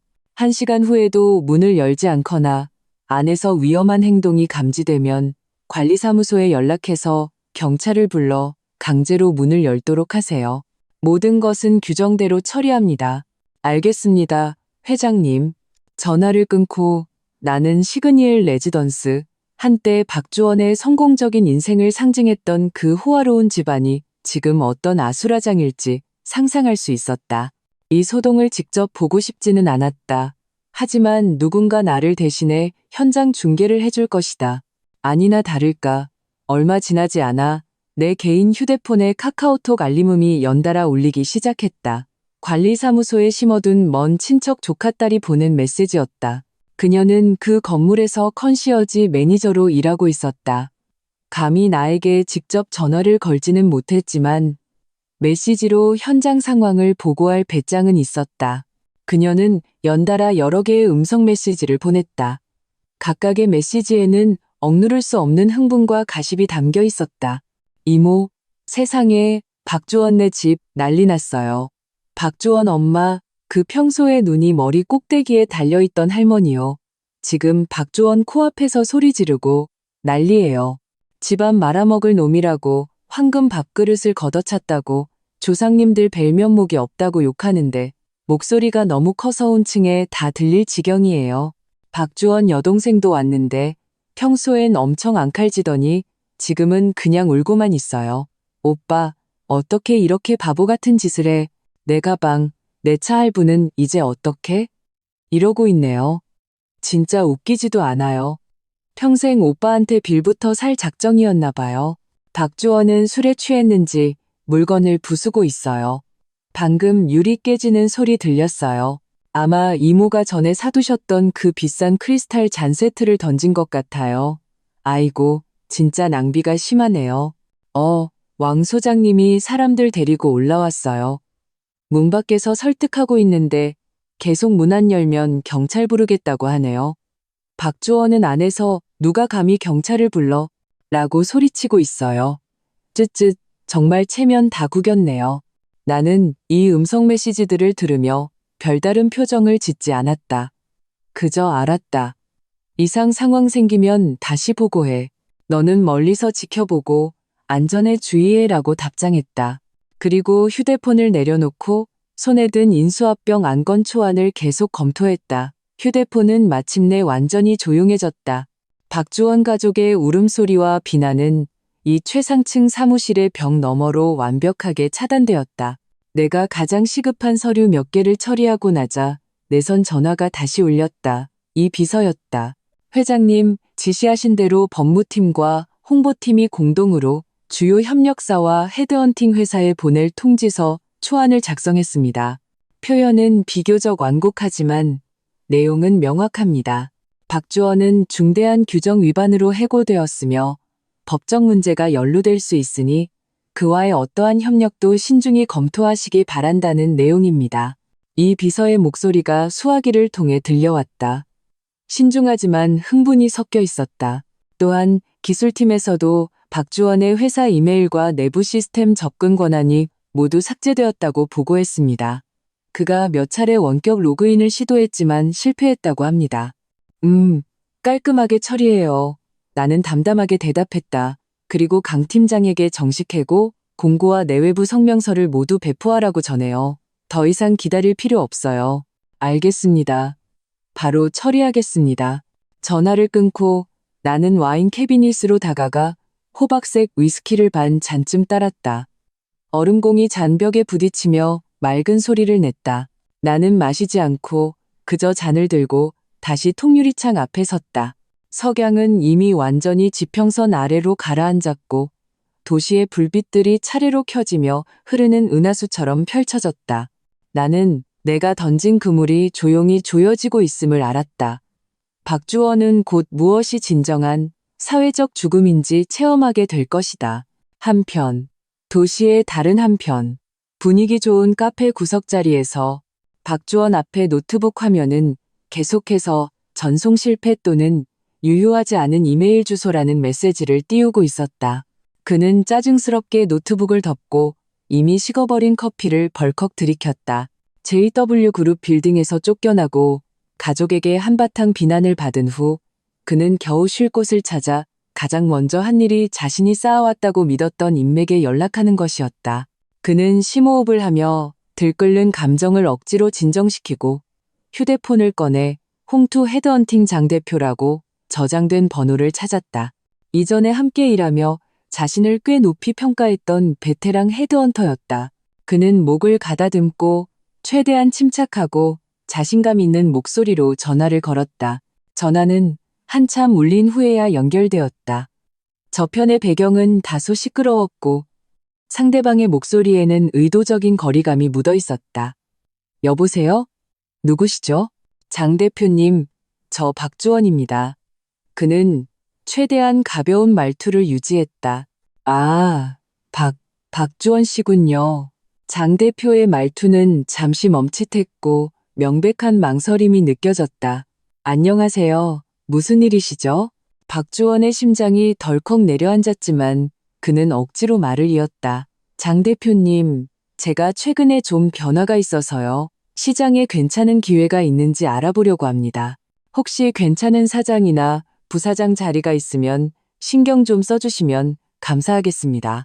그의 말이 채 끝나기도 전에 장 대표가 말을 끊었다. 그의 말투는 지극히 공식적이고 성의 없었다. 아이고, 박주원 씨, 참 공교롭네요. 요즘 시장에 적합한 고위직 자리가 정말 별로 없습니다. 특히 박주원 씨 같은 레벨은 더더욱요. 그리고 말이죠. 저희가 방금 JW 그룹으로부터 공식 통지서를 받아서 박주원 씨 상황을 저희도 어느 정도 알게 되어서요. 정말 죄송하지만 당분간은 도와드리기 어려울 것 같습니다. 제가 지금 회의가 있어서 먼저 끊겠습니다. 박주원이 다시 입을 열기도 전에 전화기에서는 뚜 하는 단절음만 남았다. 박주원은 휴대폰을 쥔 채 힘을 준 손가락 관절이 하얗게 변했다. 그는 포기하지 않고 연달아 다른 친한 헤드헌터들과 이전에 자신에게 스카우트 제의를 했던 회사 임원들에게 전화를 걸었다.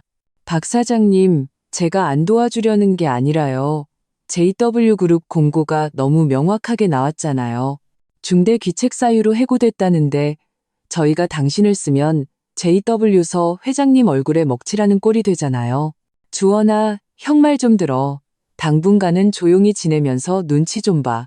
서 회장이 이번에 단단히 화가 난 것 같던데 요즘 JW 그룹 기세가 얼마나 대단한지 업계에서 누가 모르겠어. 아무도 너 때문에 그 심기를 건드리려 하지 않을 거야. 박주원 씨, 저희 회사는 절이 작아서 당신 같은 큰 부처님은 모시기 어렵겠습니다. 죄송합니다. 전화는 하나같이 바로 거절당하거나 연결되더라도 서둘러 핑계를 대고 끊거나 혹은 첫 번째 전화처럼 정중하지만 차갑게 거절당했다. 과거의 형님, 동생하며 술잔을 기울였던 인맥들은 JW그룹의 그 정중해 보이지만 실은 악랄한 성명서 한 장 앞에서 순식간에 무너져 내렸다. 그들이 신경 쓰는 것은 박주원이 억울한지 아닌지가 아니라 서지혜를 그리고 승승장구하는 JW그룹을 적으로 돌렸을 때 감당해야 할 사업적 리스크였다. 박주원의 얼굴색은 처음에 시퍼런색에서 점차 잿빛으로 변해갔다. 그는 카페의 푹신한 소파에 몸을 기대고 온몸의 힘이 다 빠져나가는 것을 느꼈다. 전례 없는 공포가 차가운 파도처럼 조금씩 마음을 잠식해왔다. 그는 처음으로 이토록 명확하게 깨달았다. JW그룹 사장이라는 후광을 잃은 자신은 그들 눈에 아무것도 아니라는 것을. 바로 그때 그의 휴대폰이 진동했다. 은행에서 온 신용카드 청구서 알림 문자였다. 그는 문자를 열어보았다. 화면에 표시된 미납 금액은 그의 심장을 철렁하게 만드는 숫자였다. 이건 고작 카드 한 장의 금액일 뿐이었다. 과거에는 이런 청구서를 전혀 신경 쓸 필요가 없었다. 회사에서 바로 처리해주거나 곧 새로운 수입이 들어와 메꿔졌으니까. 하지만 지금은 그는 벌떡 몸을 일으켜 떨리는 손으로 모바일 뱅킹 앱을 열어 회사와 관련 없는 유일한 개인 저축 계좌로 이체를 시도했다. 시스템은 잔액 부족이라는 메시지를 띄웠다. 식은땀이 순식간에 그의 셔츠 등을 적셨다. 그는 포기하지 않고 몇몇 명품 매장 앱을 열어 최유리에게 주문하고 아직 배송되지 않은 물품들을 확인했다. 화면에 선명하게 찍힌 붉은색 주문 취소 글자가 바늘처럼 그의 눈을 찔렀다. 끝장이다. 이 두 글자가 상갓집 종소리처럼 그의 머릿속에서 윙윙거렸다. 그는 원래 서지혜에게 한 방 먹었더라도 자신의 능력과 인맥으로 다른 곳에서 얼마든지 재기할 수 있을 것이라고 생각했다. 하지만 지금 현실은 그에게 가장 무거운 일격을 날렸다. 서지혜는 심지어 직접 손을 쓸 필요도 없었다. 그저 가볍게 선을 그었을 뿐인데 순식간에 그를 모두가 피하는 역병 환자로 만들어버렸고 한 걸음도 나아갈 수 없게 만들었다. 그는 고개를 들어 멍하니 카페 창밖에 네온사인이 반짝이는 야경을 바라보았다. 한때 그는 이 화려함이 손에 잡힐 듯 가깝다고 생각했다. 하지만 지금은 넘을 수 없는 유리벽 너머에 있는 것 같았다. 그는 마치 무트로 던져진 물고기 같았다. 입을 벌렸지만 한 줌의 산소도 들이마실 수 없었다. 박주원은 자신이 어떻게 그 카페를 나왔는지 기억하지 못했다. 바깥의 네온 사인이 눈을 어지럽혔다. 한때 화려함과 성공을 상징했던 빛과 그림자가 지금은 수많은 조롱의 눈빛처럼 느껴졌다. 그는 유령처럼 거리를 헤맸다. 휴대폰은 계속 진동했지만 그는 더 이상 쳐다볼 용기가 없었다. 또 다른 독촉장일까 두려웠다. 그는 무의식적으로 시내에서 가장 고급스러운 남성 정장 맞춤 매장 앞으로 걸어갔다. 쇼윈도 안 마네킹이 입고 있는 짙은 남색 스트라이프 정장은 그가 지난달에 맞춘 것이었다. 이탈리아 최고급 원단으로 계약금만 500만 원을 냈었다. 당시 직원의 아첨 섞인 미소가 아직도 눈에 선했다. 박 사장님, 정말 안목이 뛰어나시네요. 이 디자인이 사장님의 기품을 더욱 돋보이게 합니다. 지금 그는 유리창 너머로 그 정장을 보며 눈이 시릴 뿐이었다. 그는 주머니를 더듬었다. 안에는 구겨진 지폐 몇 장과 이미 한도가 초과된 신용카드 한 장뿐이었다. 휴대폰이 또 울렸다. 이번에는 모르는 지역 번호였다. 그는 잠시 망설이다가 전화를 받았다. 여보세요? 박주원 씨 맞으십니까? 낯선 남자의 목소리는 비교적 정중했지만 사무적인 냉담함이 묻어 있었다. 네, 맞는데 누구시죠? 박주원의 마음속에 불길한 예감이 피어올랐다. 안녕하십니까? 저희는 보야 명품시계 고객 서비스 센터입니다. 귀하께서 지난달 저희 매장에서 주문하신 파텍 필립 컴플리케이션 모델 시리얼 넘버 5711의 잔금 2억 8천만 원이 아직 미결제 상태입니다. 계약서에 따라 최종 납부 기한은 내일까지입니다. 결제 계획을 확인차 연락드렸습니다. 박주원의 심장이 쿵 하고 내려앉았다. 그 시계는 그가 정식으로 사장으로 취임하는 축하연에서 차려고 준비한 것이었다. 그의 새로운 신분에 걸맞게 당시 그는 의기양양했고 2억 8천만 원은 푼돈이라고 생각하며 가볍게 주문했었다. 제가 요즘 자금 사정이 좀 며칠만 더 연장해 주실 수 없을까요? 박주원의 목소리에는 자기도 모르게 애원이 섞여 있었다. 전화기 저편의 목소리는 즉시 차가워졌다. 박주원 씨, 저희 매장 규정이 있습니다.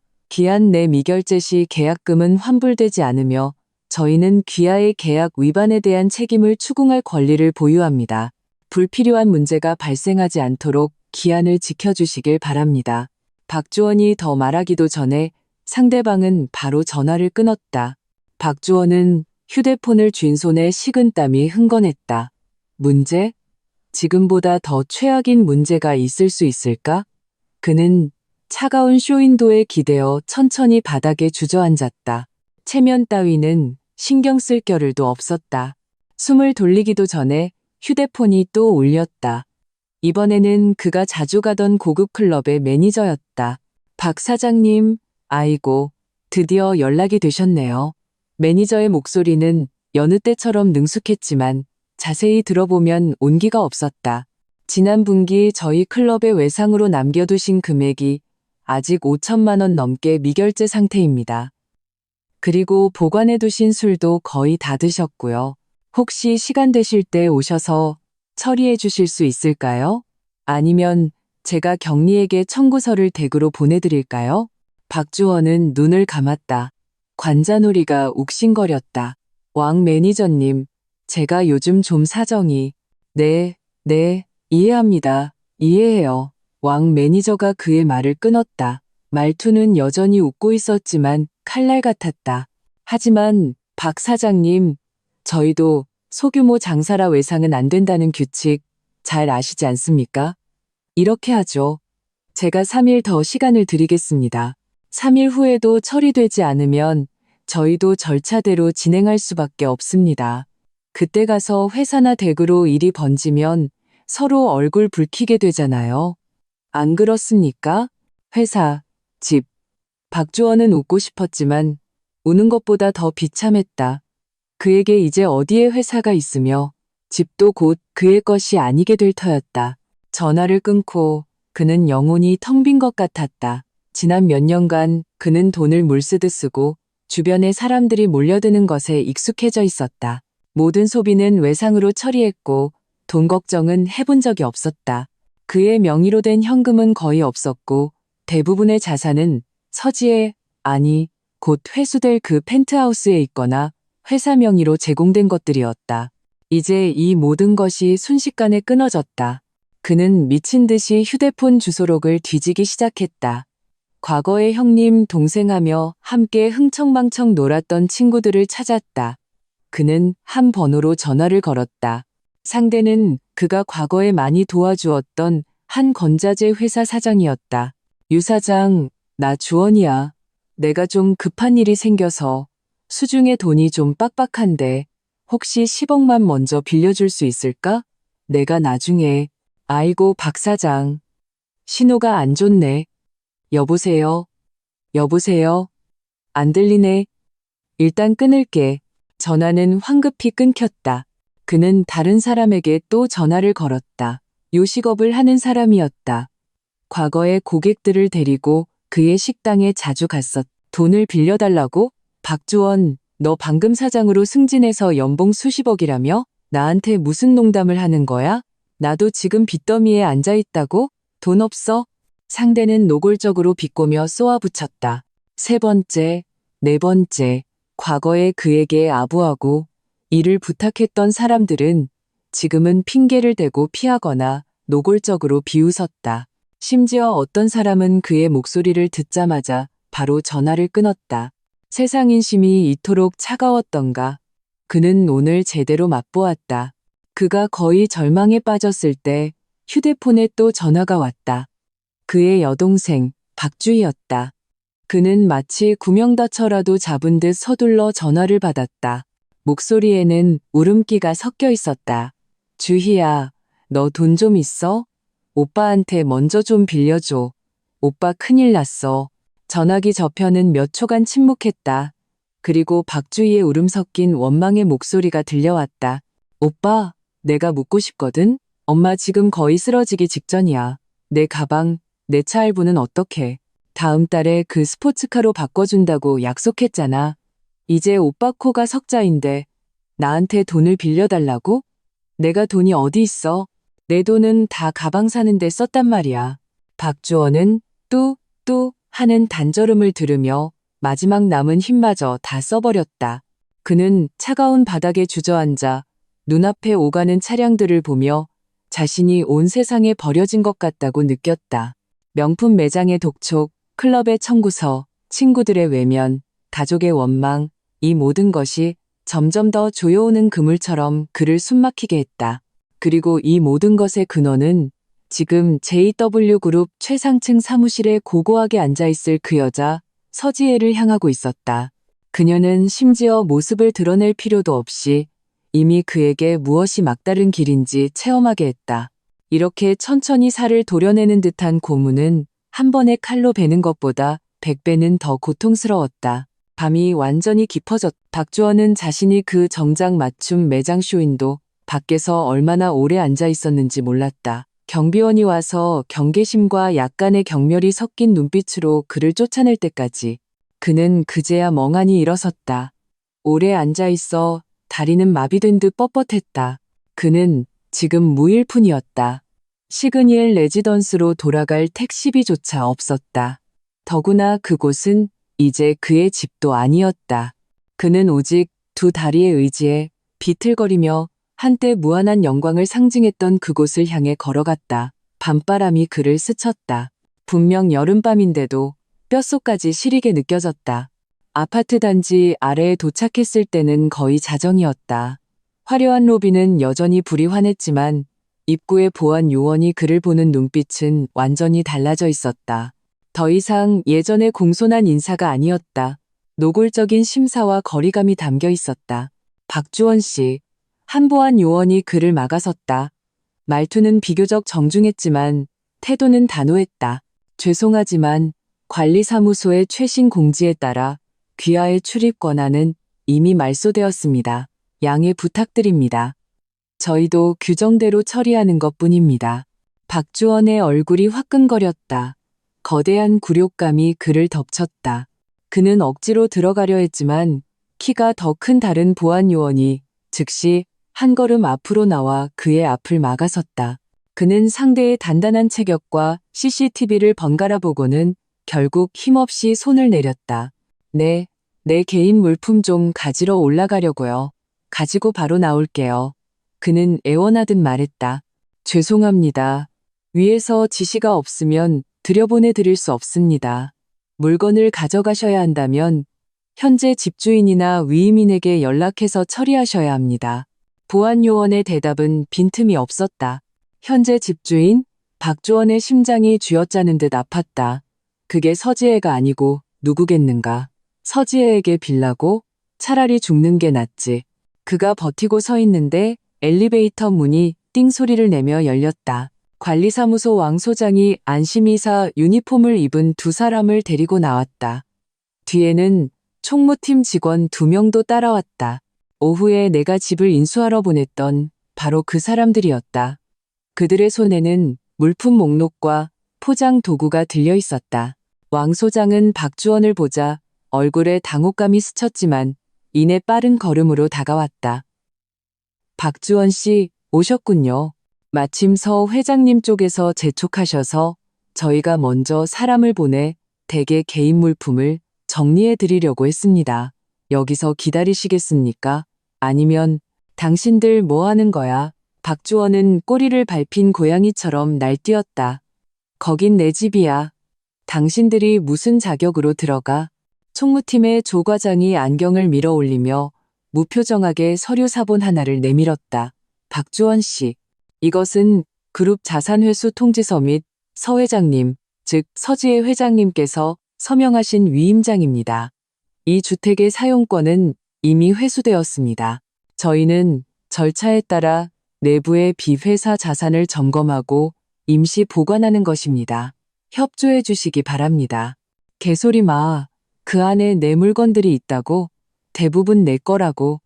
박주원은 눈이 시뻘개졌다. 조 과장은 평온한 말투로 말했다. 그래서 저희가 점검해야 하는 겁니다. 귀하의 합법적인 개인 물품일 경우 저희가 목록을 작성하여 등록할 것이며 유효한 신분증과 목록을 지참하시면 지정된 시간과 장소에서 찾아가실 수 있습니다. 하지만 지금은 비켜주십시오. 저희 업무 집행을 방해하지 마시고요. 업무 집행. 당신들은 지금 주거 침입을 하고 있는 거야. 경찰에 신고할 거야. 박주원은 휴대폰을 꺼내 떨리는 손으로 112를 눌렀다. 왕 소장이 서둘러 앞으로 나와 중재했다. 박주원 씨, 박주원 씨. 진정하세요. 경찰 부르면 누구에게도 좋지 않잖습니까? 이 집은 결국 소유권이 회사에 있고 지금 회사가 회수하겠다는 건데 절차상 저희 관리사무소도 협조할 수밖에 없습니다. 이 밤중에 경찰서까지 가서 소란 피우면 다들 체면이 깎이지 않겠습니까? 그때 박주원의 휴대폰이 먼저 울렸다. 112가 아니라 모르는 지역 번호였다. 그는 짜증스럽게 전화를 받았다. 저편에서 거친 남자의 목소리가 들려왔다. 박주원이지? 너 이 자식 지금 어디야? 이번 달 차 할부금 낼 거야, 안 낼 거야? 전화도 안 받고 문자도 씹고 떼어먹을 작정이야?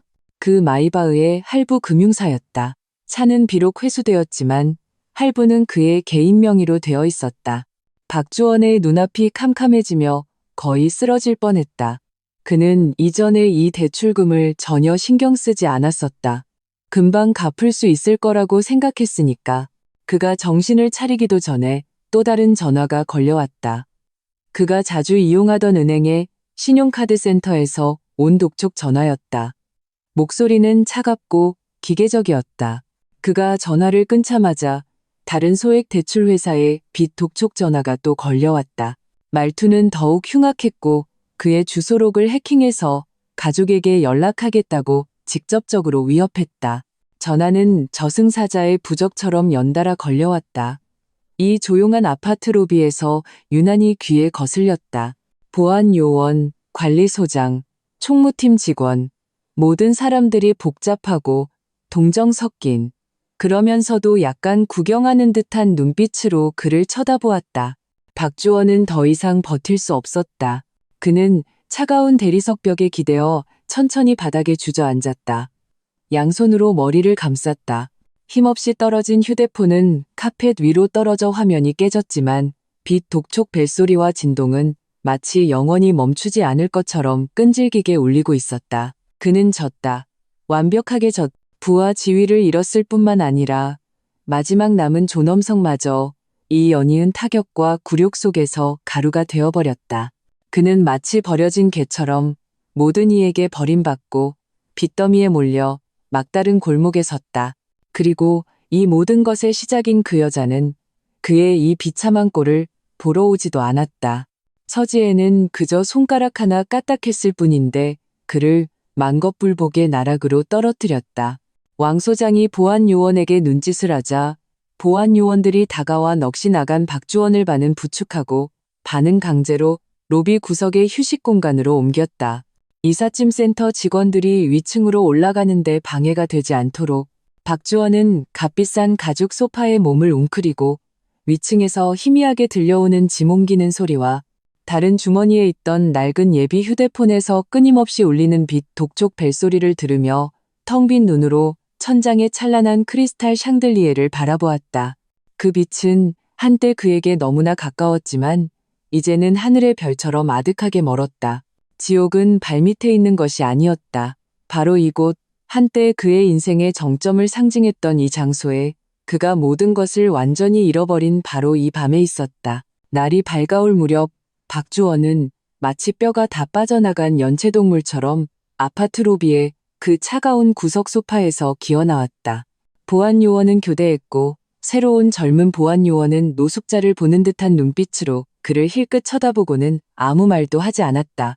박주원도 이미 무감각해져 있었다. 그는 거의 감각이 없는 다리를 질질 끌며 한때 그의 인생의 정점을 상징했던 이곳을 비틀거리며 떠났다. 그는 갈 곳이 없었다. 호텔은 돈이 필요했고 친구 집, 그에게 친구가 남아있기나 할까? 그는 결국 24시간 편의점에 몸을 웅크리고 가장 싼 빵과 물을 사서 몸에 남은 마지막 잔돈을 썼다. 유리창 밖으로 도시가 깨어나기 시작했다. 출근하는 직장인들의 발걸음이 분주했다. 모든 것이 활기로 가득했다. 그를 제외하고는. 그리고 서지혜는 그룹 최상층의 휴게실에서 몇 시간 짧게 휴식을 취한 후 정확히 아침 8시에 사무실에 나타났다. 이 비서는 이미 온도가 딱 맞는 블랙 커피 한 잔을 내 책상 위에 놓아두었다. 그 옆에는 긴급히 처리해야 할 서류 더미가 있었다. 회장님, 좋은 아침입니다. 이 비서의 표정은 평소와 같았다. 마치 어제의 그 천지가 개벽할 듯한 소동이 전혀 없었던 것처럼. 법무팀의 진 총괄님께서 밖에서 기다리고 계십니다. 중요한 진전 사항이 있어 직접 보고드려야 한다고 합니다. 드려보네요. 나는 커피를 들어 한 모금 마셨다. 씁쓸한 액체가 정신을 번쩍 들게 했다. 법무총괄진 부장은 40대 후반에 표정이 늘 엄숙한 남자였다. 그는 두꺼운 서류철을 들고 들어왔다. 그의 표정은凝重했지만 임무를 완수한 후의 안도감도 섞여 있었다. 회장님, 요청하신 자료는 거의 다 준비되었습니다. 진 부장은 서류철을 내 앞에 놓고 열었다. 최유리 씨가 제공한 단서와 저희가 밤새 진행한 내부 감사 및 증거 확보 결과 현재 박주원이 부사장 및 사장 재임 기간 동안 다수의 중대한 위법 및 규정 위반 행위를 저질렀다고 잠정적으로 결론 내릴 수 있습니다. 그는 나에게 목록 하나를 건넸다. 그 위에는 죄목들이 조목조목 명확하고 차갑게 나열되어 있었다. 첫째, 프로젝트 비용 허위 청구 및 공금 횡령 혐의. 강남 테크노 파크 프로젝트 한 건에서만 5억 원이 넘는 자금의 흐름이 불분명하며 조사 결과 일부 금액은 그의 개인 계좌로 유입되어 비업무적 소비 및 직위 상승을 위한 뇌물 제공에 사용된 것으로 추정됩니다. 둘째, 직위를 이용한 협력업체 뇌물수수 혐의. 저희는 그룹과 장기적인 협력 관계에 있는 두 곳의 협력업체를 특정했습니다. 이들이 박주원에게 거액의 리베이트를 제공하여 더 유리한 계약 조건과 대금 지급 조건을 얻었다는 증거가 있습니다. 셋째, 가장 성격이 심각한 항목입니다. 진 부장의 목소리가 조금 낮아졌다. 경쟁사인 김영테크의 회사 핵심 영업 비밀을 유출한 혐의입니다. 저희가 확보한 암호화된 이메일 첨부 파일은 비록 손상되었지만 기술적 복원과 최유리 씨가 제공한 발송 기록을 교차 검증한 결과 3개월 전 저희 회사가 입찰에 실패했던 정부 빅데이터 프로젝트의 핵심 기술 파라미터와 입찰 가격 전략이 개찰 전에 김영테크에 유출되었음을 거의 확신할 수 있습니다. 나는 그 목록을 보며 아무런 표정을 짓지 않았다. 일부는 예상했던 바였고 일부는 상상보다 훨씬 악랄했다. 탐욕과 파렴치함에는 끝이 없다는 것을 다시 한번 확인했다. 증거는 완벽합니까? 기소할 만큼 충분한가요? 나는 목록을 내려놓으며 물었다. 매우 완벽합니다. 진 부장은 단호하게 고개를 끄덕였다. 은행 거래 내역, 공증된 이메일 캡처, 관련자 진술, 그리고 저희 내부 감사에 원본 증빙 자료까지 포함되어 있습니다. 저희 자문 변호인단과 상의한 결과 이 증거들만으로도 박주원의 업무상 횡령, 배임 수재, 영업비밀 침해 등의 혐의로 충분히 입건 및 수사가 가능하다고 판단했습니다. 좋아요. 나는 서류철을 덮고 매끄러운 표지를 가볍게 두드렸다. 그럼 절차대로 진행하세요. 모든 증거 자료를 정리해서 정식으로 경찰청 경제범죄수사대에 이첩하세요. 알겠습니다, 회장님. 진 부장의 눈에 날카로운 빛이 스쳤다. 그 역시 이런 기생충 같은 존재를 법의 심판대에 세우는 것을 기꺼워하는 듯했다. 즉시 처리하겠습니다. 진 부장이 나간 후 나는 내선 전화를 들어 홍보 총괄에게 연결했다. 간단한 성명서 하나 준비하세요. 나는 지시했다. 내용은 다음과 같습니다. JW그룹은 내부 감사 과정에서 전 임원 박주원의 중대한 경제범죄 혐의를 발견했습니다. 회사는 관련 증거를 사법기관에 자발적으로 제출했으며 수사에 전적으로 협조할 것입니다. 그룹은 어떠한 위법 및 규정 위반 행위에 대해서도 무관용 원칙을 고수하며 투자자 권익 보호와 시장 경제 질서 유지를 위해 최선을 다할 것입니다. 알겠습니다, 회장님. 성명서 초안 작성 후 즉시 검토받겠습니다. 전화를 내려놓고 나는 창가로 다가갔다. 아침 해가 떠올라 황금빛 햇살이 도시 전체를 비추고 있었다. 나는 이 성명서가 발표되고 수사관들이 체포 영장을 들고 박주원을 찾아갔을 때 또 다른 지진이 일어날 것이라는 것을 알았다. 하지만 그건 더 이상 나와 상관없는 일이었다. 나는 내가 해야 할 일을 했다. 회사의 기생충을 제거했고 규칙의 존엄성을 지켰다. 박주원이 어떤 징역형을 받게 될지는 법이 결정할 문제였다. 나는 호출벨을 눌렀다. 이 비서가 들어왔다. 공지하세요. 9시 30분 그룹 신규 전략 발전 토론회를 시작하겠습니다. 내 말투는 평소의 냉정함과 결단력을 되찾았다. 과거는 지나갔습니다. JW그룹의 미래, 그것이 우리가 지금 집중해야 할 핵심입니다. 알겠습니다, 회장님. 나는 넓은 사무용 의자에 다시 앉았다. 내 시선은 컴퓨터 화면에 뜬 곧 시작될 회의 의제에 머물렀다. 박주원이라는 이름, 그리고 그가 가져온 혼란과 추함은 곧 JW그룹의 역사에서 먼지 한 톨을 털어내듯 완전히 지워질 것이다. 그룹 전략 발전 토론회는 이례적으로 순조롭게 진행되었다. 박주원이라는 미꾸라지가 사라지자 회의실 공기마저 상쾌해진 듯했다. 각 임원들이 업무를 보고할 때 눈빛에는 눈에 띄게 경외심과 신중함이 더해졌고 제안하는 방안들도 더욱 현실적이었다. 권력 교체로 인한 잠시의 혼란은 놀라운 속도로 진정되고 있었고 그 자리를 효율적으로 움직이는 새로운 질서가 대신하고 있었다. 회의가 끝나고 사무실로 돌아와 막자리에 앉았을 때 이 비서가 문을 두드리고 들어왔다. 그의 얼굴에는 미묘한 미소가 걸려 있었다. 회장님, 방금 방송국 경제 채널에서 연락이 왔습니다. 회장님과 단독 인터뷰를 하고 싶다고 합니다. JW그룹의 미래 발전 전략과 신임 회장으로서 현재 경제 상황에 대한 견해를 듣고 싶다고 하네요. 이 비서는 잠시 말을 멈추고 덧붙였다. 원래는 박주원 씨를 인터뷰하려고 했답니다. 다음 주로 일정이 잡혀 있었고요. 나는 눈썹을 살짝 치켜 올렸다. 방송국 소식이 빠르긴 하군. 그렇게 빨리 바람의 방향이 바뀐 것을 알아차리다니 박주원을 인터뷰한다? 아마 그 젊고 유능한 억대 연봉에 사장님을 띄워주려 했겠지. 이제 주인공이 나로 바뀌었군. 수락한다고 전해요. 나는 거의 망설이지 않았다. 시간은 홍보팀과 조율해서 최대한 빨리 잡으라고 하고요. 알겠습니다. 이 비서는 대답하고는 무언가 생각난 듯 말했다. 아, 그리고 방금 1층 안내데스크에서 최유리 씨가 또 왔었다고 합니다. 이번에는 소라는 피우지 않았는데 모습이 꽤 처참했다고 하네요. 1분이라도 좋으니 제발 만나게 해달라고 애원했다는데 보안팀에서 들여보내지 않았습니다. 나는 손을 휘저었다. 눈꺼풀 하나 까딱하지 않고 말했다. 만나지 않아요. 앞으로 다시는 회사 근처에 얼씬도 못하게 해요. 알겠습니다. 이 비서가 나간 후 나는 통유리창 앞에 서서 이 도시를 내려다보았다. 햇살은 눈부셨고 모든 것이 희망으로 가득 차 보였다. 나는 알았다. 서지혜의 시대가 진정으로 시작되었음을. 며칠 후 방송국 경제 채널과의 인터뷰가 우아하게 꾸며진 스튜디오에서 진행되었다. 진행자는 경험이 풍부한 중년 여성이었고 질문은 매우 세련되었다. 그룹의 발전에 대해 물으면서도 교묘하게 최근의 인사 변동을 건드렸다. 서 회장님, 최근 JW그룹이 최고 경영진 교체를 완료한 것으로 알고 있습니다.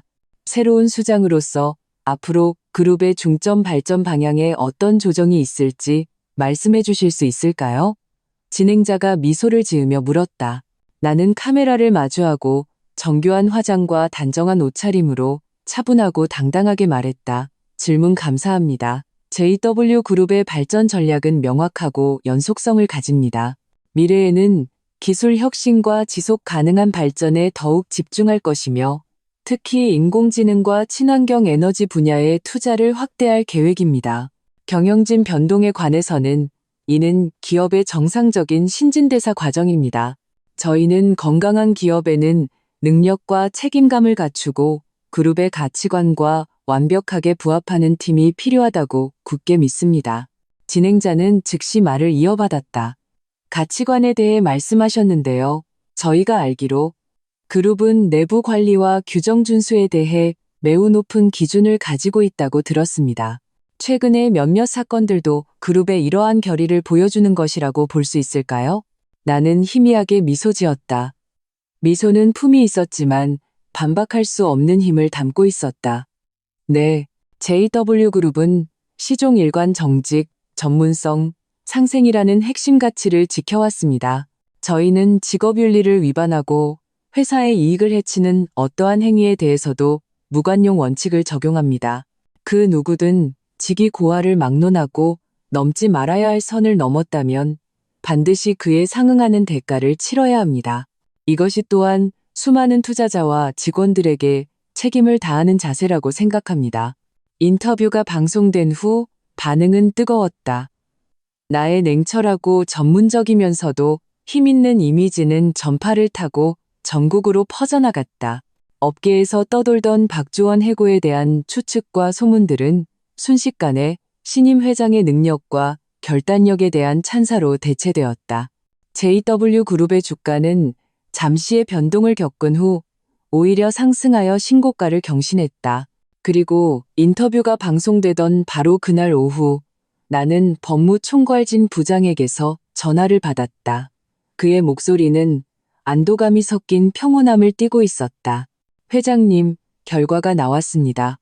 박주원, 방금 전 서부 지역의 철거 직전인 낡은 아파트에서 경찰에 체포되었습니다.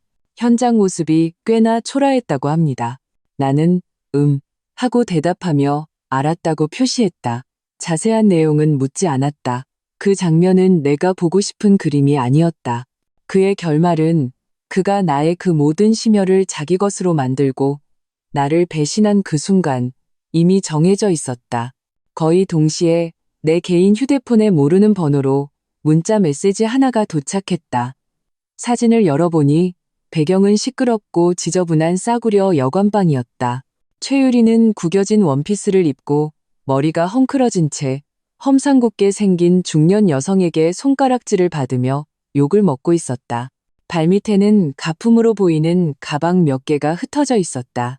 사진 아래에는 한 줄의 글이 적혀 있었다. 회장님, 너그러이 봐주셔서 감사합니다. 저 여자는 자기가 받을 죗값을 치르는 겁니다. 발신인은 서명이 없었지만 나는 누구인지 알았다. 박주원에게 뇌물을 주었다가 이제 필사적으로 관계를 끊으려는 그 협력업체 사장의 아내였다. 나는 한번 쳐다보고는 곧바로 문자를 삭제했다. 최유리의 결말 역시 내가 조금의 동정도 낭비할 가치가 없었다. 나는 내선 전화를 들어 이 비서에게 지시했다. 군유프, 군열부, 개발사 담당자와 약속 좀 잡아줘요. 최상층 펜트하우스 모델하우스가 마음에 드는데 매입할 생각이에요.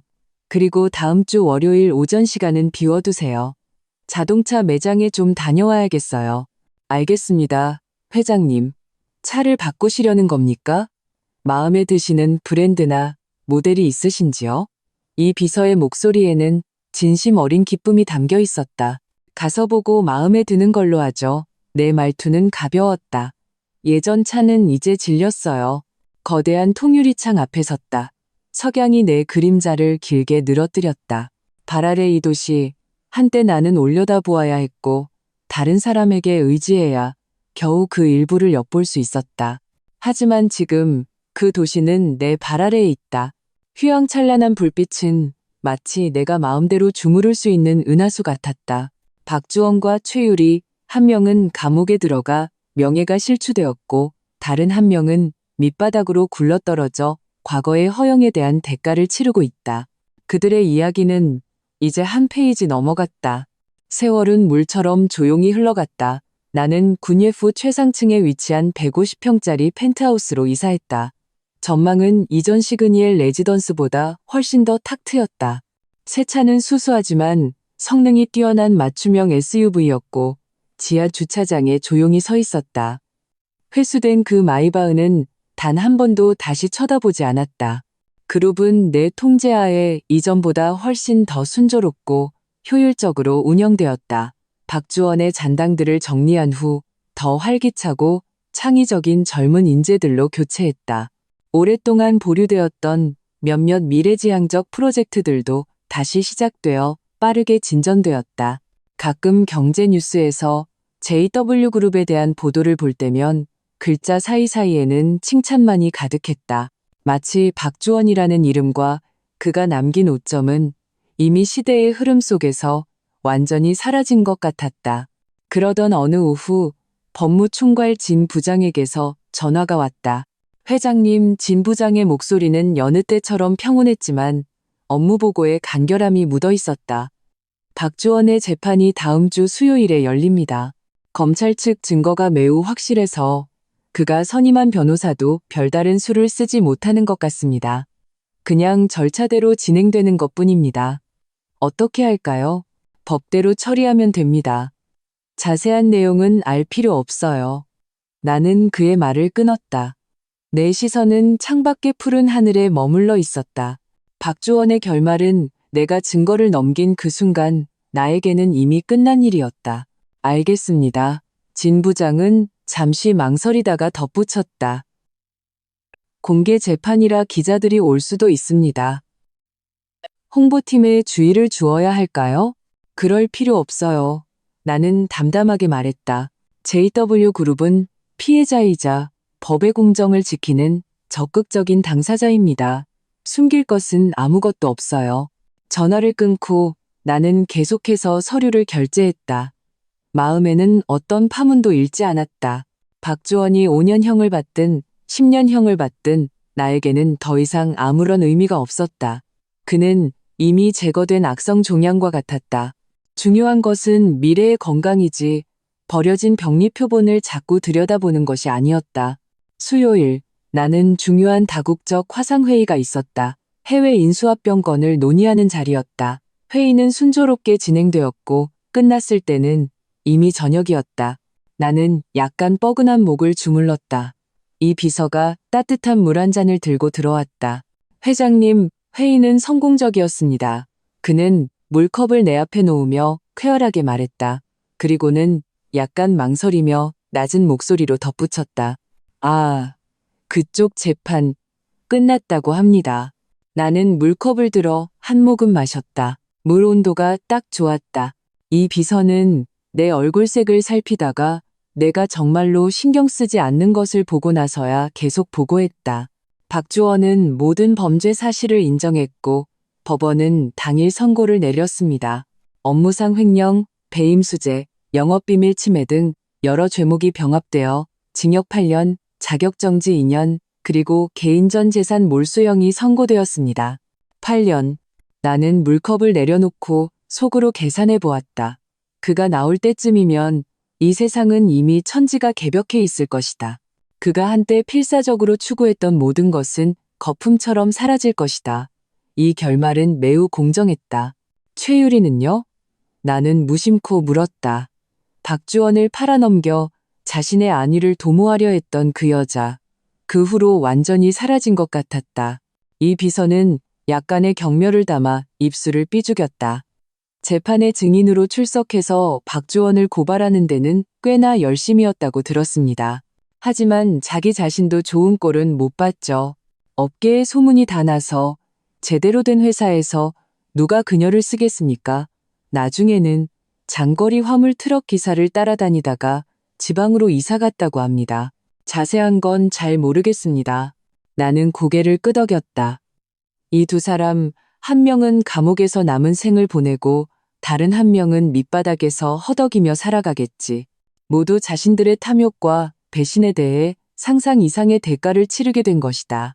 10년간 이어진 이 황당한 연극은 마침내 완전히 막을 내렸다. 내 마음속에는 복수를 이룬 후에 광적인 기쁨 대신 모든 것이 제자리를 찾은 듯한 평온함만이 남았다. 마치 너무 오랫동안 짊어져 와서 이미 뼛속까지 스며들었지만 지독하게 무거웠던 족쇄를 벗어던진 것 같았다. 지난 10년 나는 무대 뒤에 숨은 인형술사처럼 박주원의 화려한 인생을 꾸미기 위해 온갖 심혈을 기울였다. 그리고 나 자신도 그 거짓된 감옥 안에 가두었다. 이제 실은 끊어졌고 꼭두각시는 부서졌다. 그리고 나는 마침내 무대 앞으로 걸어나와 진정으로 자유로운 공기를 마실 수 있게 되었다. 나는 자리에서 일어나 와인 캐비닛으로 다가갔다. 이번에는 얼음 없이 맑은 보드카를 반 잔쯤 따랐다. 나는 상상했던 것처럼 단숨에 들이키지 않고 그저 잔을 가볍게 흔들며 투명한 술이 크리스탈 잔벽에 맺히는 것을 바라보았다. 그리고 나는 술잔을 들어 그 안에 독한 술을 옆에 작은 화분에 천천히 부었다. 과거를 위하여 나는 그 푸른 식물을 향해 그리고 과거의 나 자신을 향해 가볍게 작별을 고했다. 과거를 축하하기 위해 술은 필요 없다. 진정한 강인함이란 참담한 과거를 직시하고 그리고 망설임 없이 돌아서서 더 넓은 세상을 향해 나아가는 것이다. 8년이라는 형기는 판사의 법봉 소리와 함께 확정되었고 사회면의 작은 단신 기사로 가볍게 스쳐 지나갔다. 나는 경제신문을 넘기다가 우연히 구석에서 그 짧은 소식을 보았다. 시선은 1초도 머물지 않았고 평온하게 다음 페이지로 넘어갔다. 박주원이라는 세 글자. 그리고 그가 가져온 모든 혼란과 추함은 마침내 지우개로 지운 것처럼 내 인생의 궤적에서 완전히 지워졌다. 어떤 흔적도 남기지 않고 JW그룹은 내 지휘 아래 마치 강력한 엔진으로 교체한 거대한 배처럼 파도를 헤치며 전속력으로 나아갔다. 박주원 사건으로 인해 그룹의 관망적인 태도를 보였던 파트너사들은 나의 수완과 그룹의 완전히 새로워진 활력을 보고는 펀펀이 다시 다가왔고 심지어 더 깊은 협력 기회를 가져왔다. 더 이상 아무도 그전 임 사장을 언급하지 않았다. 마치 그가 존재한 적도 없었던 것처럼. 또 다른 바쁜 하루가 끝나고 저녁 무렵 나는 마지막 서류를 처리하고 약간 뻐근한 미간을 주물렀다. 이 비서가 문을 두드리고 들어왔다. 그의 얼굴에는 미소가 걸려 있었다.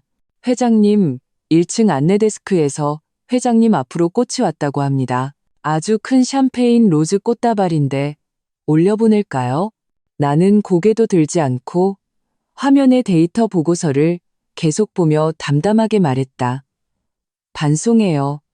아니면 여러분이 마음에 들면 총무팀 직원들과 나눠 가지세요. 이 비서는 이미 이 대답을 예상했다는 듯 알겠습니다. 라고 대답하고 물러났다. 어디서 나타났는지 모를 이런 방식으로 내 주의를 끌려는 구애자들에 대해 나는 언제나 단호하게 처리했다. 지금의 나는 누군가의 꽃이나 찬사로 내 가치를 증명할 필요가 없었다. 나의 가치는 내가 직접 창조한 실적과 내가 장악한 판도로 정의되었다. 나는 자리에서 일어나 그 거대한 통유리창 앞에 섰다. 석양이 도시의 스카이라인 너머로 천천히 가라앉고 있었다. 구름을 찬란한 금빛으로 물들이며 발 아래 도시는 화려한 불빛을 밝히기 시작했고 차량 행렬은 마치 빛나는 띠처럼 구불구불 흘러갔다. 나는 이 창가에 서서 박주원과 최유리가 쫓겨나는 초라한 모습을 지켜보았다. 또한 이곳에서 박주원을 감옥으로 보내는 지시를 냉정하게 내렸다.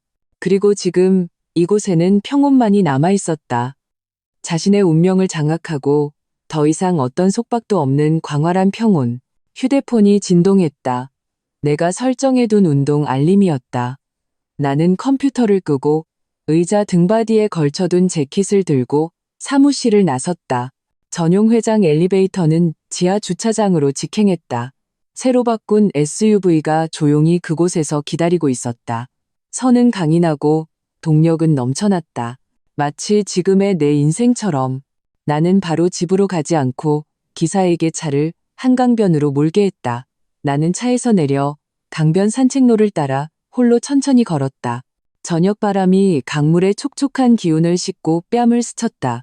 멀리서 유람선의 백고동 소리가 들려왔다. 박주원이 접대를 핑계로 자리를 비웠던 수많은 밤.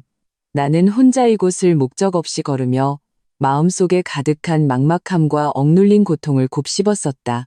하지만 지금 나는 여전히 혼자 걷고 있지만 마음 상태는 완전히 달랐다. 발걸음은 힘찼고 시선은 강 건너에 탁 트인 먼 곳을 평온하게 향하고 있었다. 나는 더 이상 누군가에게 의지하고 누군가를 위해 참고 견뎌야 했던 서지혜가 아니었다.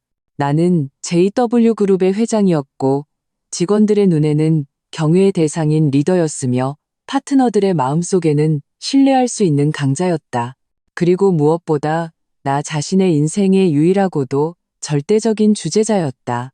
그 모든 배신, 기만, 굴욕은 이미 내 발밑에서 가루가 되어 오늘날의 나를 만든 기반이 되었다. 나는 고난에 감사하지 않는다.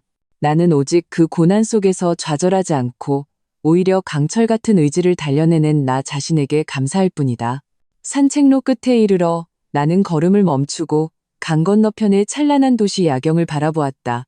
저곳에는 JW그룹의 본사 건물이 있고 수많은 이들이 치열하게 살아가는 인생이 있으며 내가 한때 갈망했지만 닿을 수 없었던 꿈이 있었다. 그리고 지금 이 모든 것이 내 손안에 있다. 나는 고개를 살짝 들어 자유로운 공기를 깊이 들이마셨다. 그리고 주차된 방향으로 몸을 돌려 걸어갔다. 발걸음은 단호했고 조금의 망설임도 없었다. 과거의 족쇄는 완전히 부서졌다. 미래의 그림은 내가 직접 펼쳐 붓을 들고 그려나가기를 기다리고 있었다. 서지혜의 찬란한 인생은 이제 막 시작되었다. 그리고 앞에는 별과 바다, 무한한 가능성이 펼쳐져 있다.